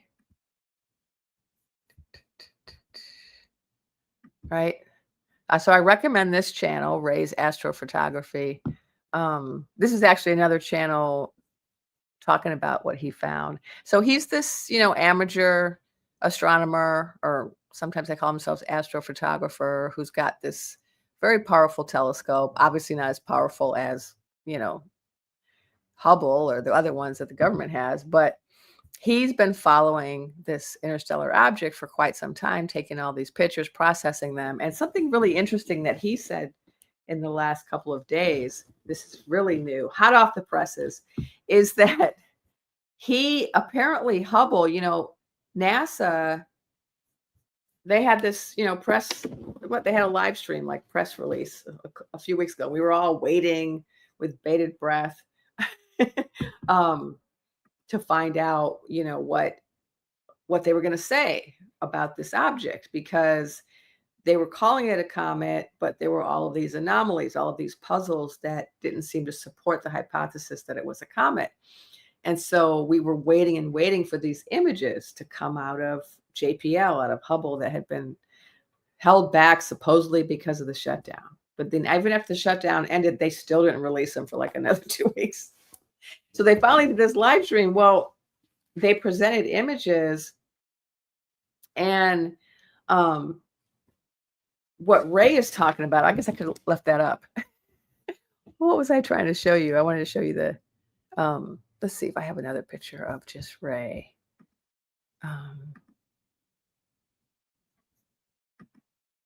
Oh, here it is. Okay, let me pull. Oh, that is the one I had up. No, that's not the one I had up. All right. I have a bunch of images. Okay, let me share this again. So this is, so what, let me see if I play this. Showing like a small point, and then lesser coma there than the reality that you are looking at. I wanted to compare these pictures with the pictures that I was taking. So I'm showing you the image comparison. So this is the Hubble picture, and I processed that. This is the picture that was released. And okay. So what he does in this video is he actually gets the raw data from Hubble. So apparently this is accessible to all the scientists, which I guess to the public, which is supposed to be. It was not available for a long time, but it is available. And so he actually got the raw data, and then he compared it, and then he processed it. And he's talking about how the pictures they showed us, that NASA showed us, that were supposedly based on this raw data, do not match the pictures that he got when he processed the same data. And so that's what he's talking about in this video. And he's showing us, I don't know if you can see that, he's showing us these different images. Like the one on the right is a picture he took using, not a picture he took, but it's his processing of the data that Hubble took. The one in the center is what NASA showed us. And then the one on the left is another image that I think that he processed, or that some other telescope did. And he's comparing all these pictures and saying, you know, why is it that the picture from NASA has the least amount of information? And I didn't know if you wanted me to play too much of it. I was going to play part of what he said, but go follow him. Oh, and let me thank this person, Gaylock. Thank you for the super sticker. I appreciate it. And let's see if am I missing anyone else? I don't think I acknowledged this person. Thank you, Michelle, for the super sticker. And if people want to support me in another way, you can buy me a coffee with this by scanning this little code over here, up there. That takes you to my Buy Me a Coffee app. So back to what I was saying. So he gets the same data that Hubble, collected, and he processes the images, and he finds all of this interesting information. There's jets streaming out from this object from two directions. He finds rotations. He finds, what does he say? Let me remember. Plasma, evidence of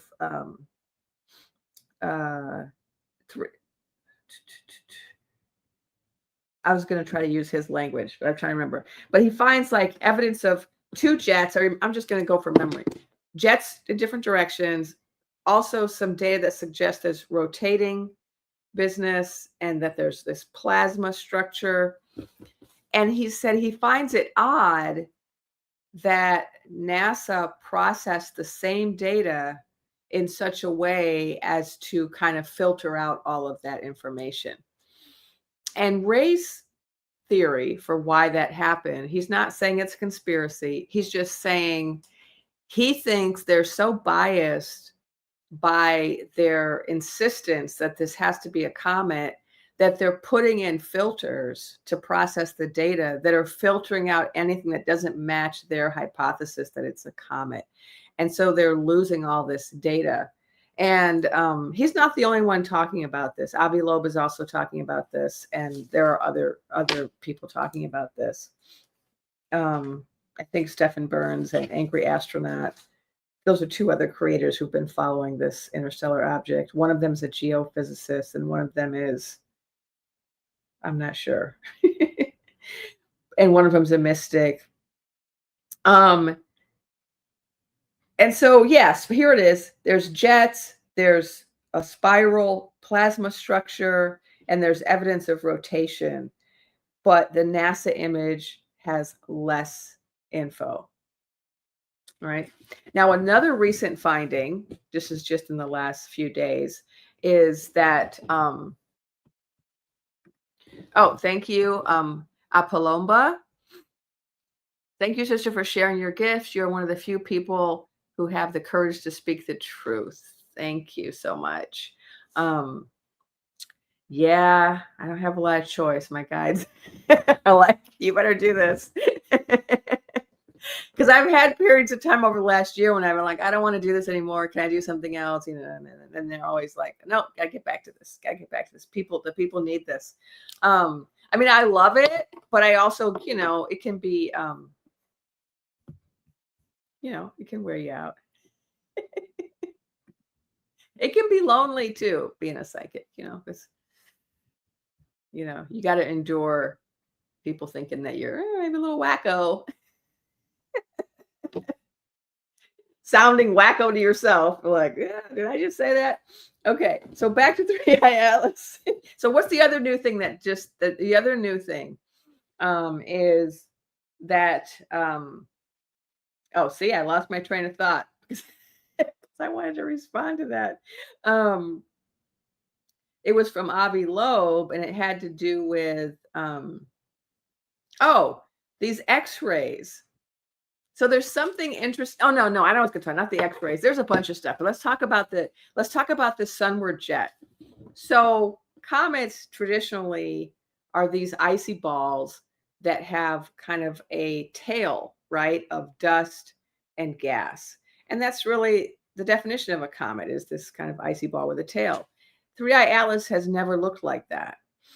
And not only has it never looked like that, but it's always had what's called a sunward jet, or sometimes they call it an anti-tail, something going towards the sun, which doesn't make sense because the sun has this something called solar winds, which exert pressure on objects. And so if there was a tail of dust or gas that was, you know, coming off of this object, if it was a comet that was sublimating or melting, right, it would be going in the direction of the solar wind, right? Just like if you have a wind blowing, your hair's going to go the opposite from where, right, the wind is. It's not going to go towards the wind.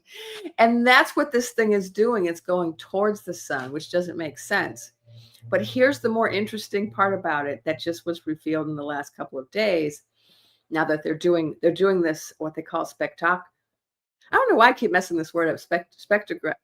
Spectrography.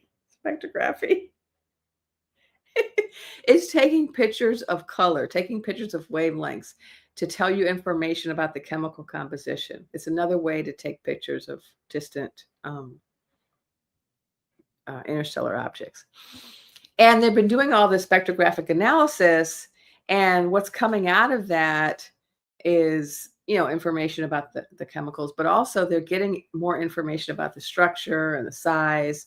And what they're seeing is that this jet that's facing the sun, which already doesn't make sense, they've just determined that it faces the sun and it never changes its position, no matter what the position of the object is.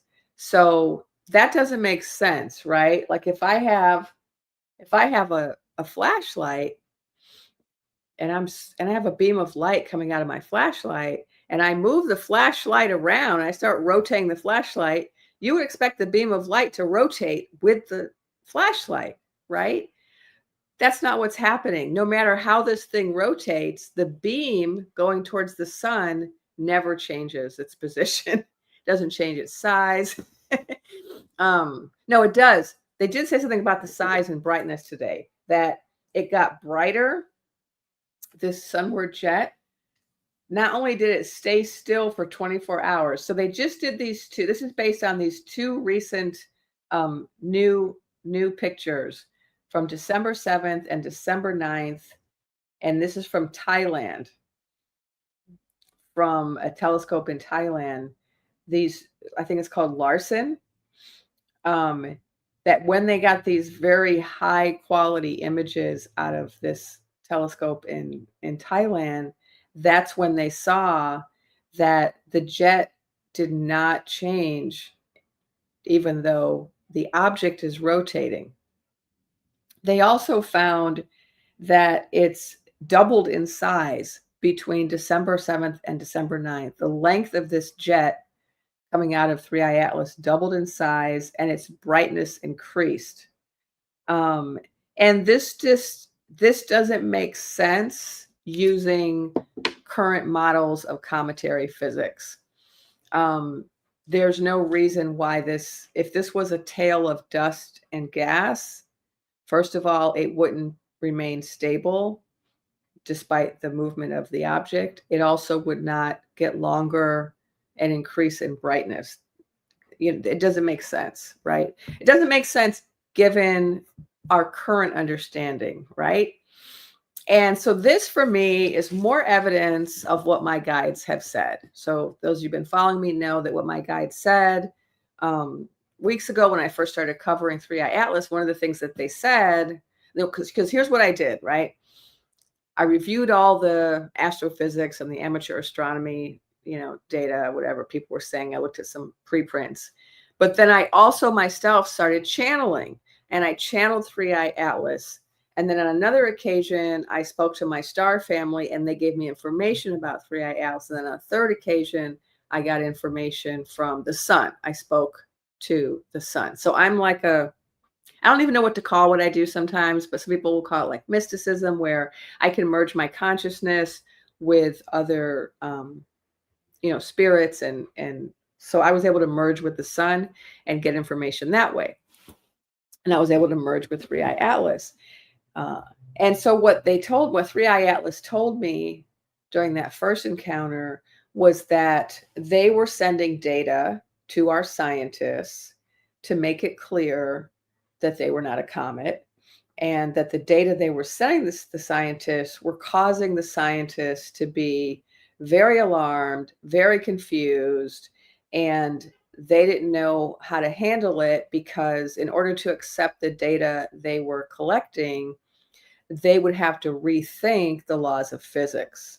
They would have to rethink their standard models of cosmology, of astrophysics, of how, stellar physics, how stars are formed. They'd have to rethink all of that, because the data is not consistent with the current standard model. And what 3i Atlas told me is that this is a good thing, because it's going to create a scientific revolution. And that we're entering, we're in this period right now energetically, for all my astral girlies out there, right?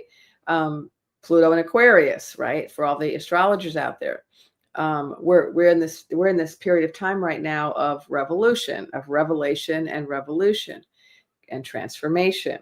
And what 3i Atlas said was, yeah, there's 3 different types of revolutions going on. There's a political revolution happening, at least they're happening in a lot of places on the planet, but certainly happening in the US, Nepal, lots of places. There is a spiritual revolution happening. So, right, I'm a part of that. There's a whole bunch of us out here, a whole bunch of psychics, whole bunch of 4 a.m. Club intuitive women, and a few guys who are out here really tapping in and tuning in, and really just engaged in talking about the spiritual shift that we're in right now. And then there's also, did I already name all 3? A scientific revolution, right? So there's a political revolution, a spiritual revolution, and a scientific revolution, and they are all connected to each other. We need to have all 3. They kind of all have to happen, right? And so what 3i Atlas is helping us with is the scientific revolution.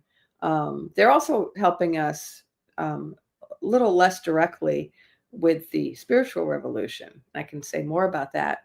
But first, let me talk about the scientific revolution. They're kind of waking up the scientists to the fact that the universe is different from what they think it is, and they're expanding their horizons. They're not handling it really well yet. That's why we had the whole NASA, the whole, not just NASA, but like silence globally. All the space agencies have been incredibly silent about the data that they're collecting. And it's really unusual because typically when there's something very new and exciting happening, scientists all want to talk about it. They're all in a rush to put out their preprints and get their their papers published and go to conferences and talk about it. That's the norm. That's the norm in science with something new happening. But it's not the norm when something comes along which challenges the paradigm, right? And so one of the people that I studied in college, so I did a little bit about me. I did my bachelor's degree in physics and philosophy, and my senior thesis was in theoretical astrophysics. And so this has been a topic I've been interested in that was a long time ago, but that's where I started. I started in science. I went on to become a philosophy professor. I went on to study history and then philosophy. And then I became a medical intuitive. So, I've had many careers. But I started out in physics and also in philosophy of science. And so one of the things I learned in philosophy of science was, how to kind of critically assess science. And there's a book by Thomas Kuhn. Now I forgot the name of it. The Structure of Scientific Revolutions, I think. And he talked about how difficult it is for science to make these paradigm shifts, because to make a paradigm shift, you have to be willing to let go of a lot of things that you think of as laws or as established knowledge. And people don't like to do that, especially when their whole career is based on that established knowledge. All their funding, their position, their papers, their publications. If you've made a whole career on your knowledge, your expert knowledge of comets or whatever it is, and then some new data point comes along, which brings into question everything you've ever published, that's hard for a lot of people.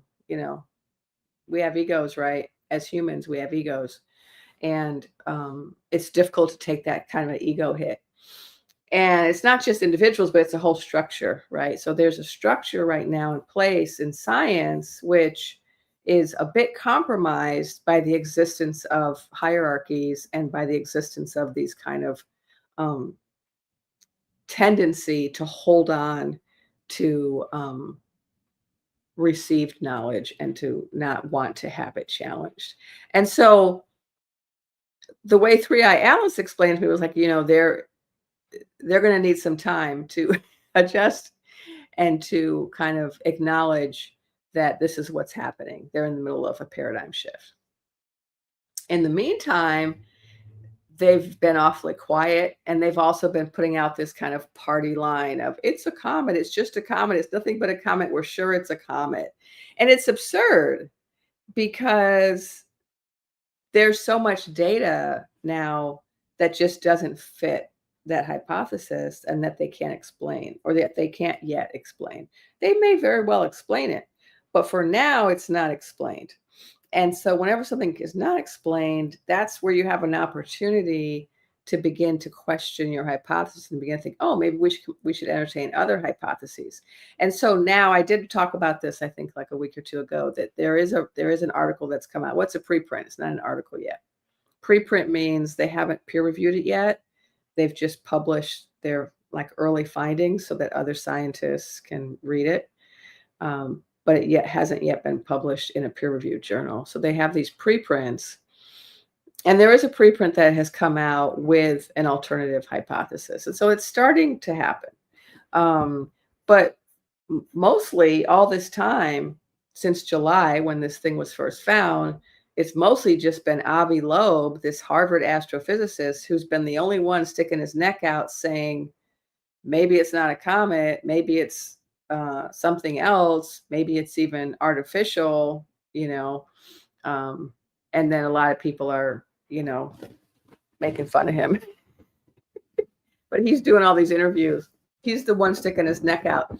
There's usually one, right? There are a lot of people who are willing to stick their neck out, right? And risk ridicule, public ridicule, and loss of status, loss of income. I mean, luckily, he's really well established. He was already very well respected before he started talking about this crazy three-eye atlas. And he runs a number of institutes. He's extremely well published. And so, you know, he is in a better position to take a risk because he has less to lose. But you know, so what else I wanted to say about that, the spiritual component. When I asked Three Eye Atlas what their purpose was in coming here, I was told that they're here to gather data about life forms in the solar system. They're not here primarily for humans. They're focused on other life forms. And also that they were coming here to do an energy exchange with the sun, and that the energy exchange they're doing with the sun is going to benefit all of the life forms in the solar system. There are other psychics who describe it differently, which I think resonates with what I'm getting. Although I don't use the same language, people are saying that the sun is sending us ascension codes or an energetic upgrade.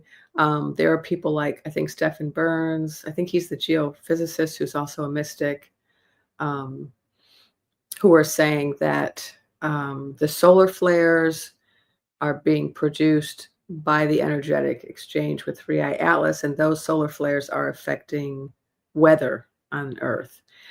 So some people are talking about the physical effects of Three Eye Atlas, and others are talking about the energetic effects. I think both are happening. I think they're connected. I think, and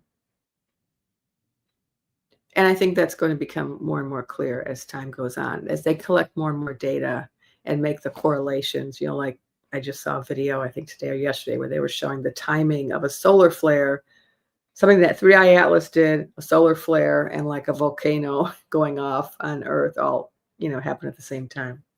Could be coincidence, but if there are enough of those, right, data points, then it's going to start to look more like causation, right, and not just correspondence. Okay, let me look at your comments. Uh-oh, we're almost 2 hours in.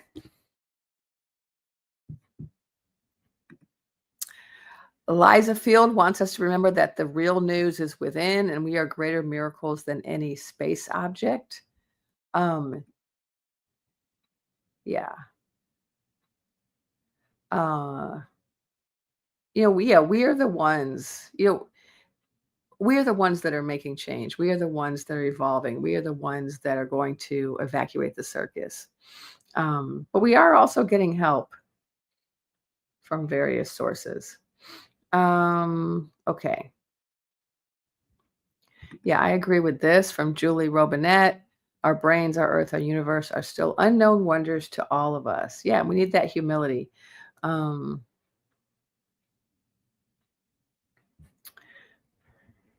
Okay, here's your favorite darkness. It's a weather balloon, no doubt.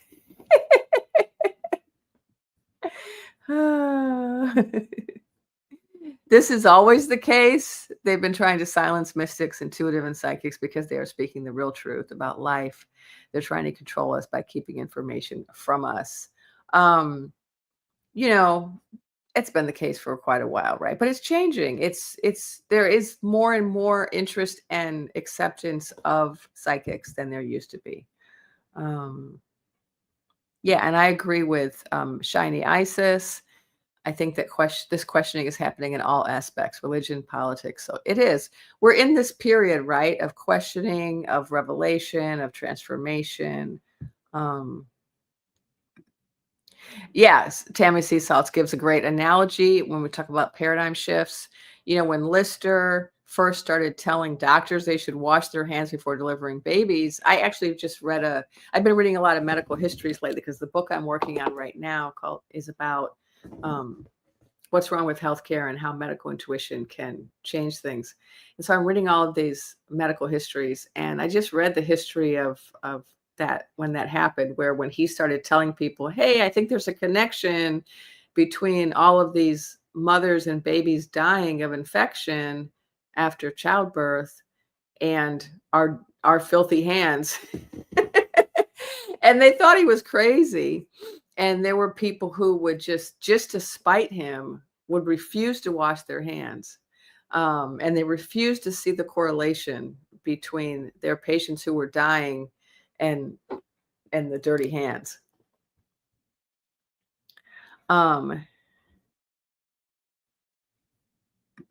Did he? Mystery Achiever asked that Kuhn said the old guard had to basically die out.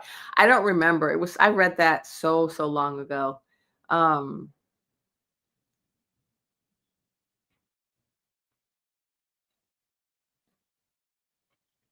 Okay, let's see. See if there's any questions I didn't answer. Oh, someone else said the same thing. Oh, no, that's the same person.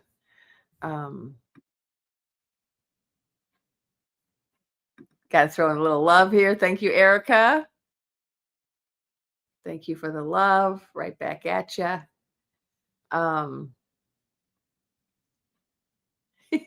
Did I share all the three? Let me see if I shared all the three IALs. It's like I want to read all your comments, but then I also want to make sure that I shared everything that was new from the last couple days. So I made some videos. I made a video earlier this week about some 3i Atlas. I think it was like a 40-minute video. So if you want to know like more about all of the updates, you could watch that one. Oh yeah, I'll just mention one that I mentioned in the last video briefly. So there are a couple of people, I think Ray's Astrophotography and Stephen Burns.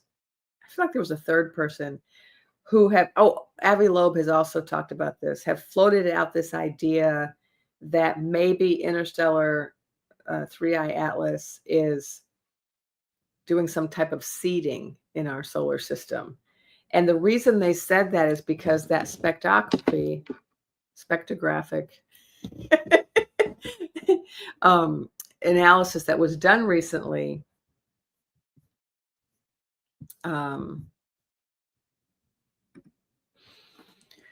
showed a particular chemical signature having to do with cyanide. And I don't think I remember it exactly right now, but the particular chemical signature they found is associated with the creation of life on planets.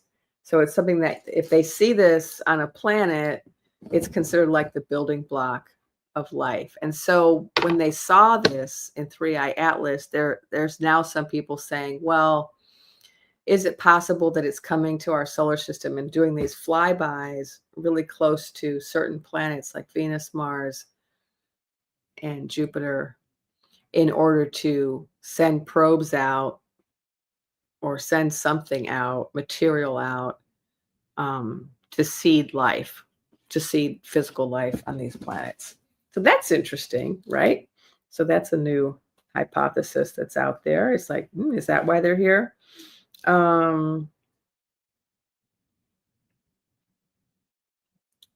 Yeah, I think I've shared all the newest info. All right, on 3i Atlas. All right, so let me just look at your comments and questions, see what I missed. Yeah, this is a good question, Allison. Why don't they consider it a discovery instead of a critique of their work? Good question.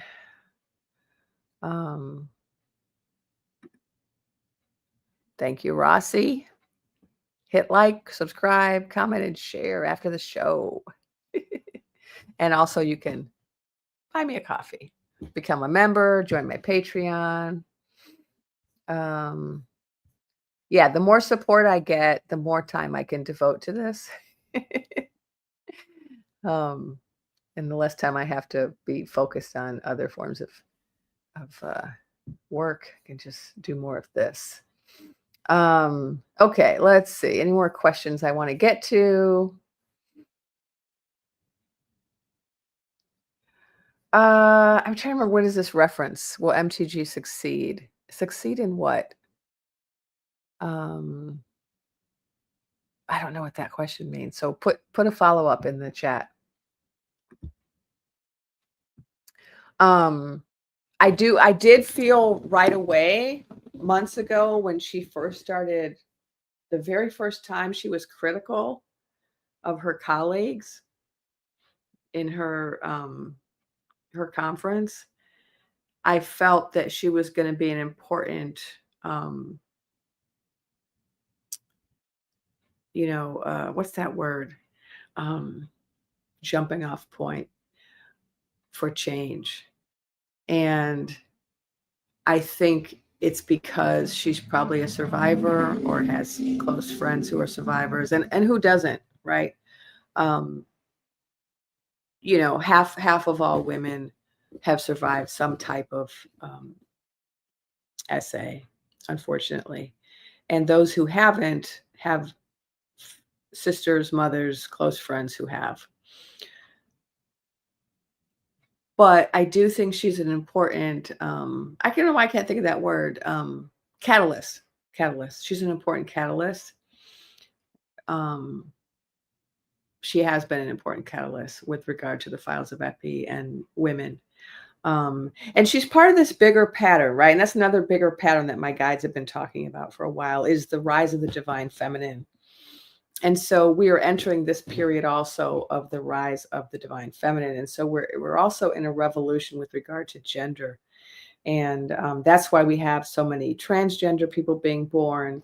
That's why we have all of this animosity and hostility towards transgender people, because we're in the middle of this. And that's why we have all of this stuff coming out about bad traffic and SA and survivors speaking up, because we're in this cosmological moment where we're going to have this rise of the divine feminine and the destruction of the patriarchy. And it's, and she's an example of that. MTG, I'm answering a question that someone asked. MTG is an example of a catalyst for that process that we're in the middle of. That's why all these women are speaking up. Someone asked me this question before, Roxy. Avi Loeb always refers to it as 3I divided by Atlas. Why does he say it that way?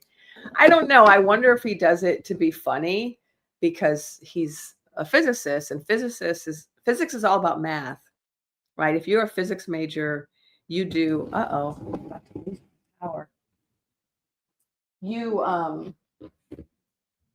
All you do is math. Mostly what you do is math when you do physics.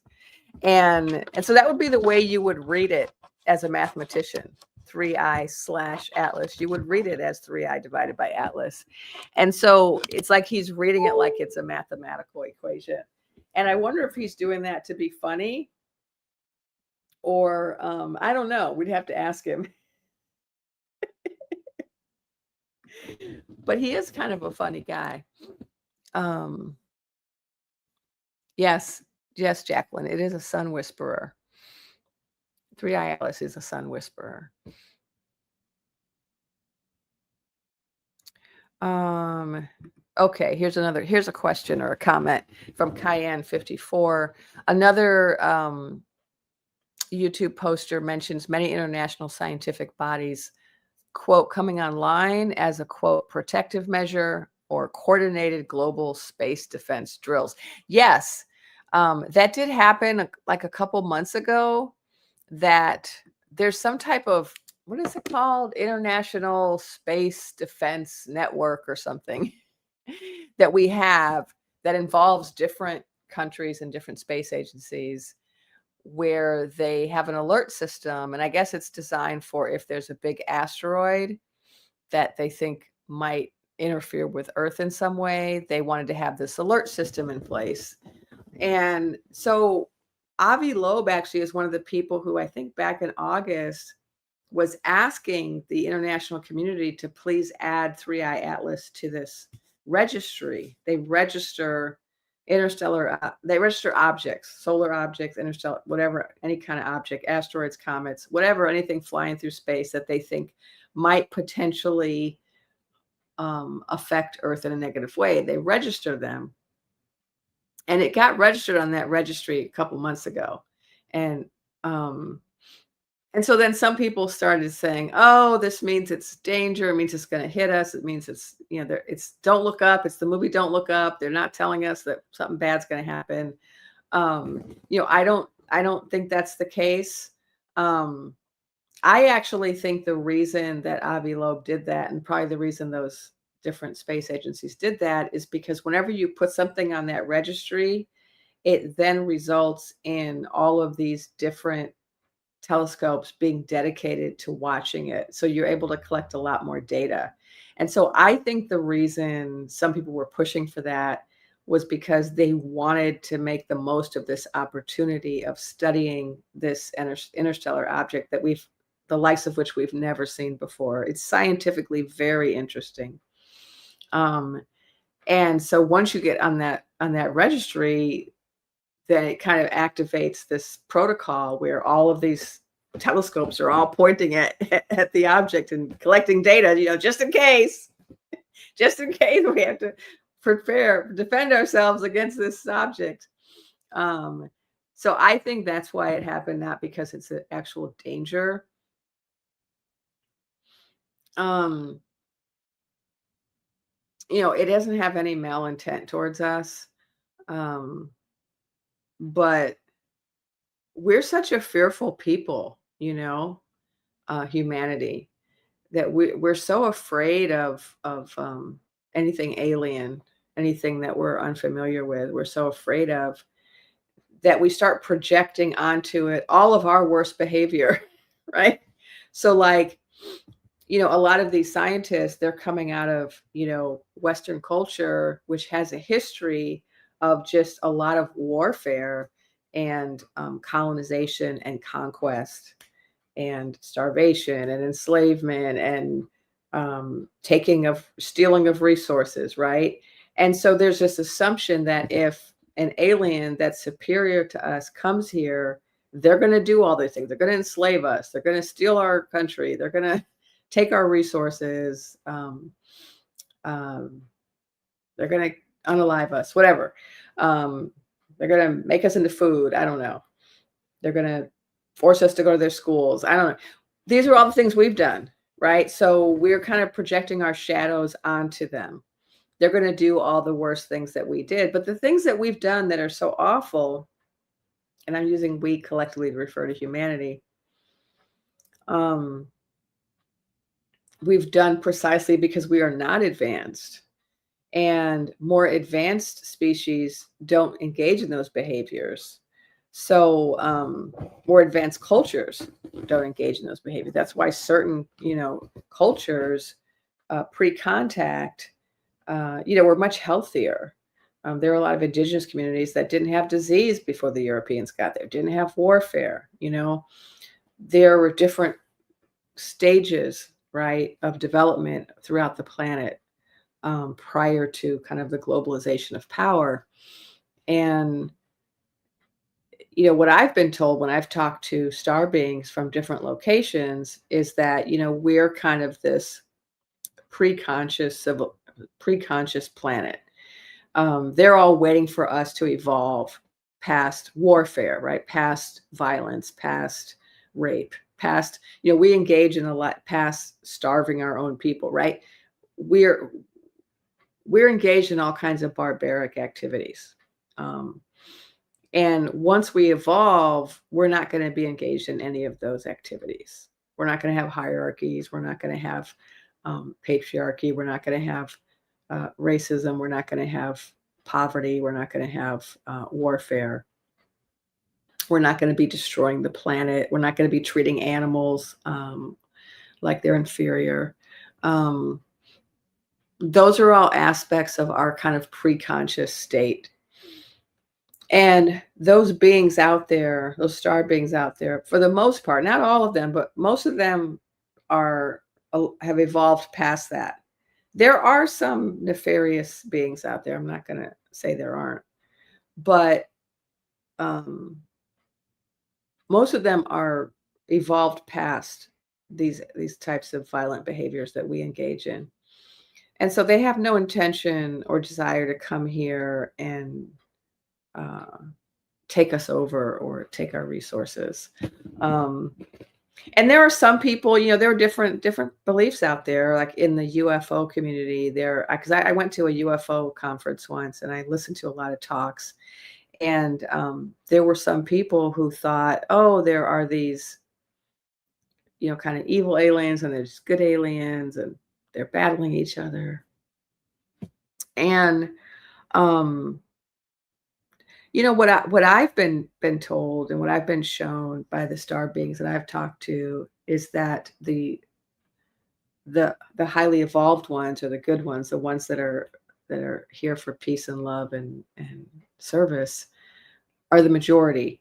And also that they have a special interest in Earth, and that they're actually protecting us. And, you know, for a period of time after the big joust, I think it was in December, you know, we had all those orbs.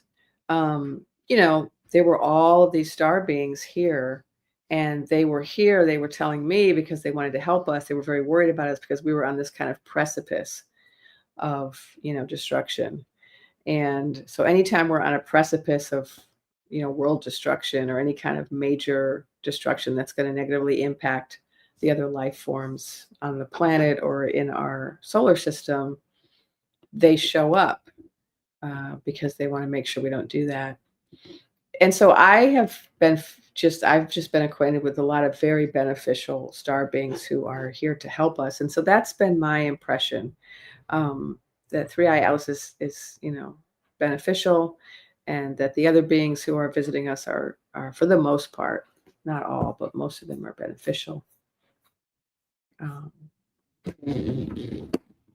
All right.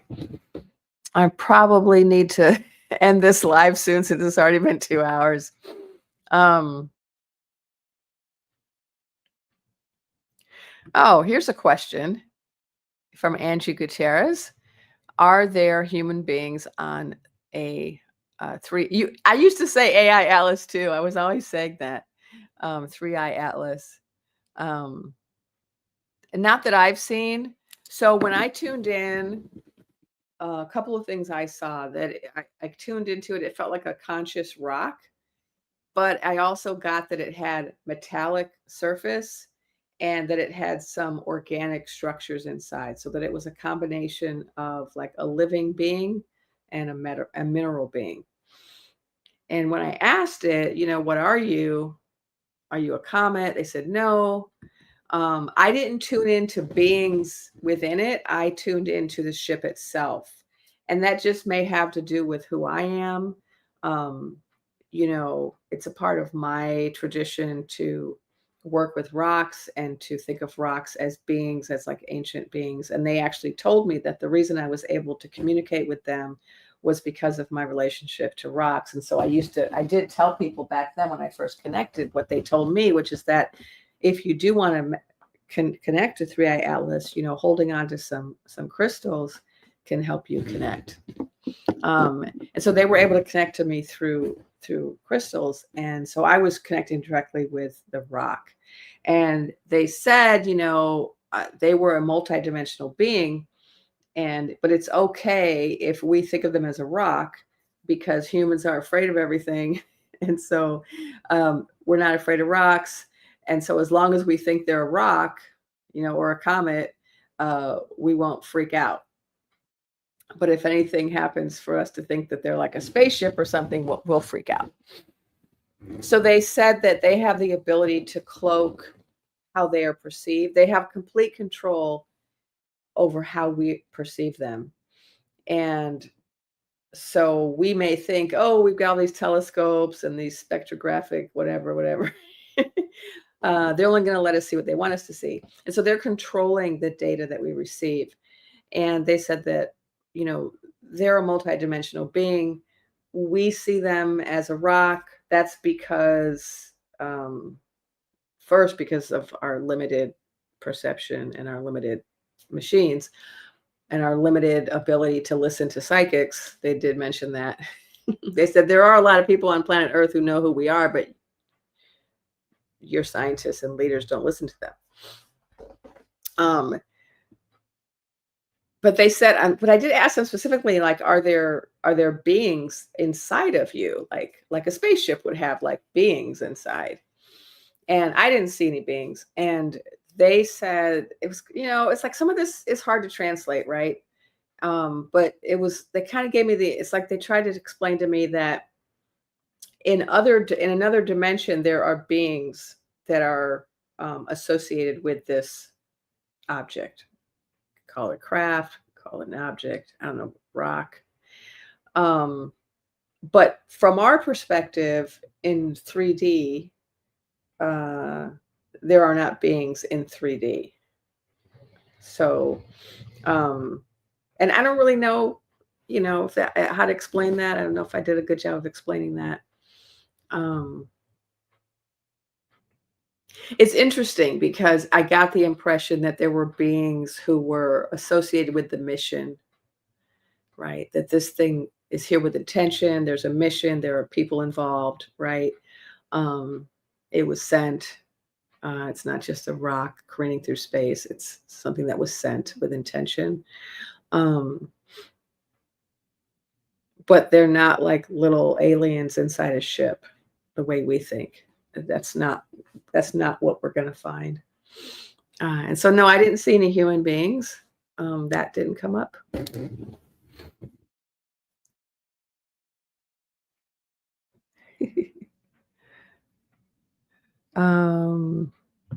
Okay. I think I got all the questions. That is a ridiculous question. I'm not even gonna put that up there.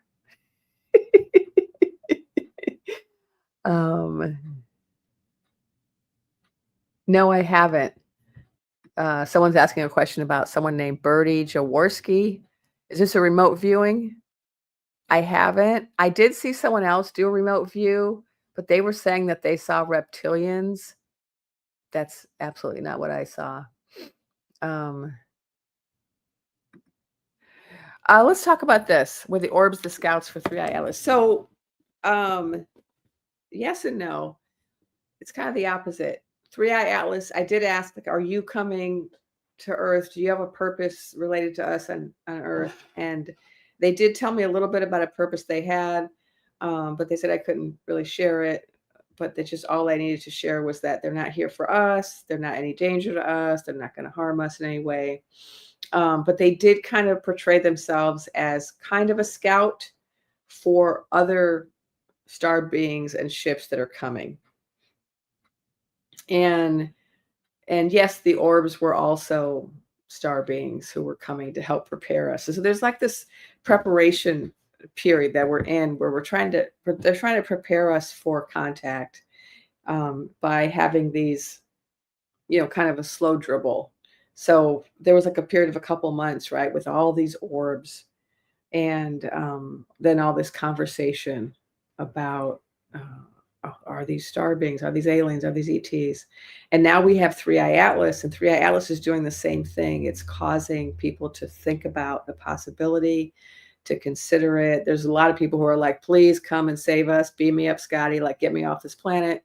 And so there's this kind of shift in consciousness going on right now about how we would react if beings from another star system visited us. And so they did say that their presence here is helping to prepare us for the beings that are going to come and have like full contact, like actually come to Earth and say hello, and present themselves to us. The orbs were not that, right? It was more of a, we're just going to show you these little plasma orbs. We're not going to show you any little green men that freak you out. We're just going to show you these orbs so you can kind of get accustomed to the idea and then now we have 3i Atlas, and so yeah, it's like a progression of scouts that are preparing us for full contact with life from other places. So that's part of the purpose of 3i Atlas, along with the scientific revolution. Okay, I think I'm going to end there.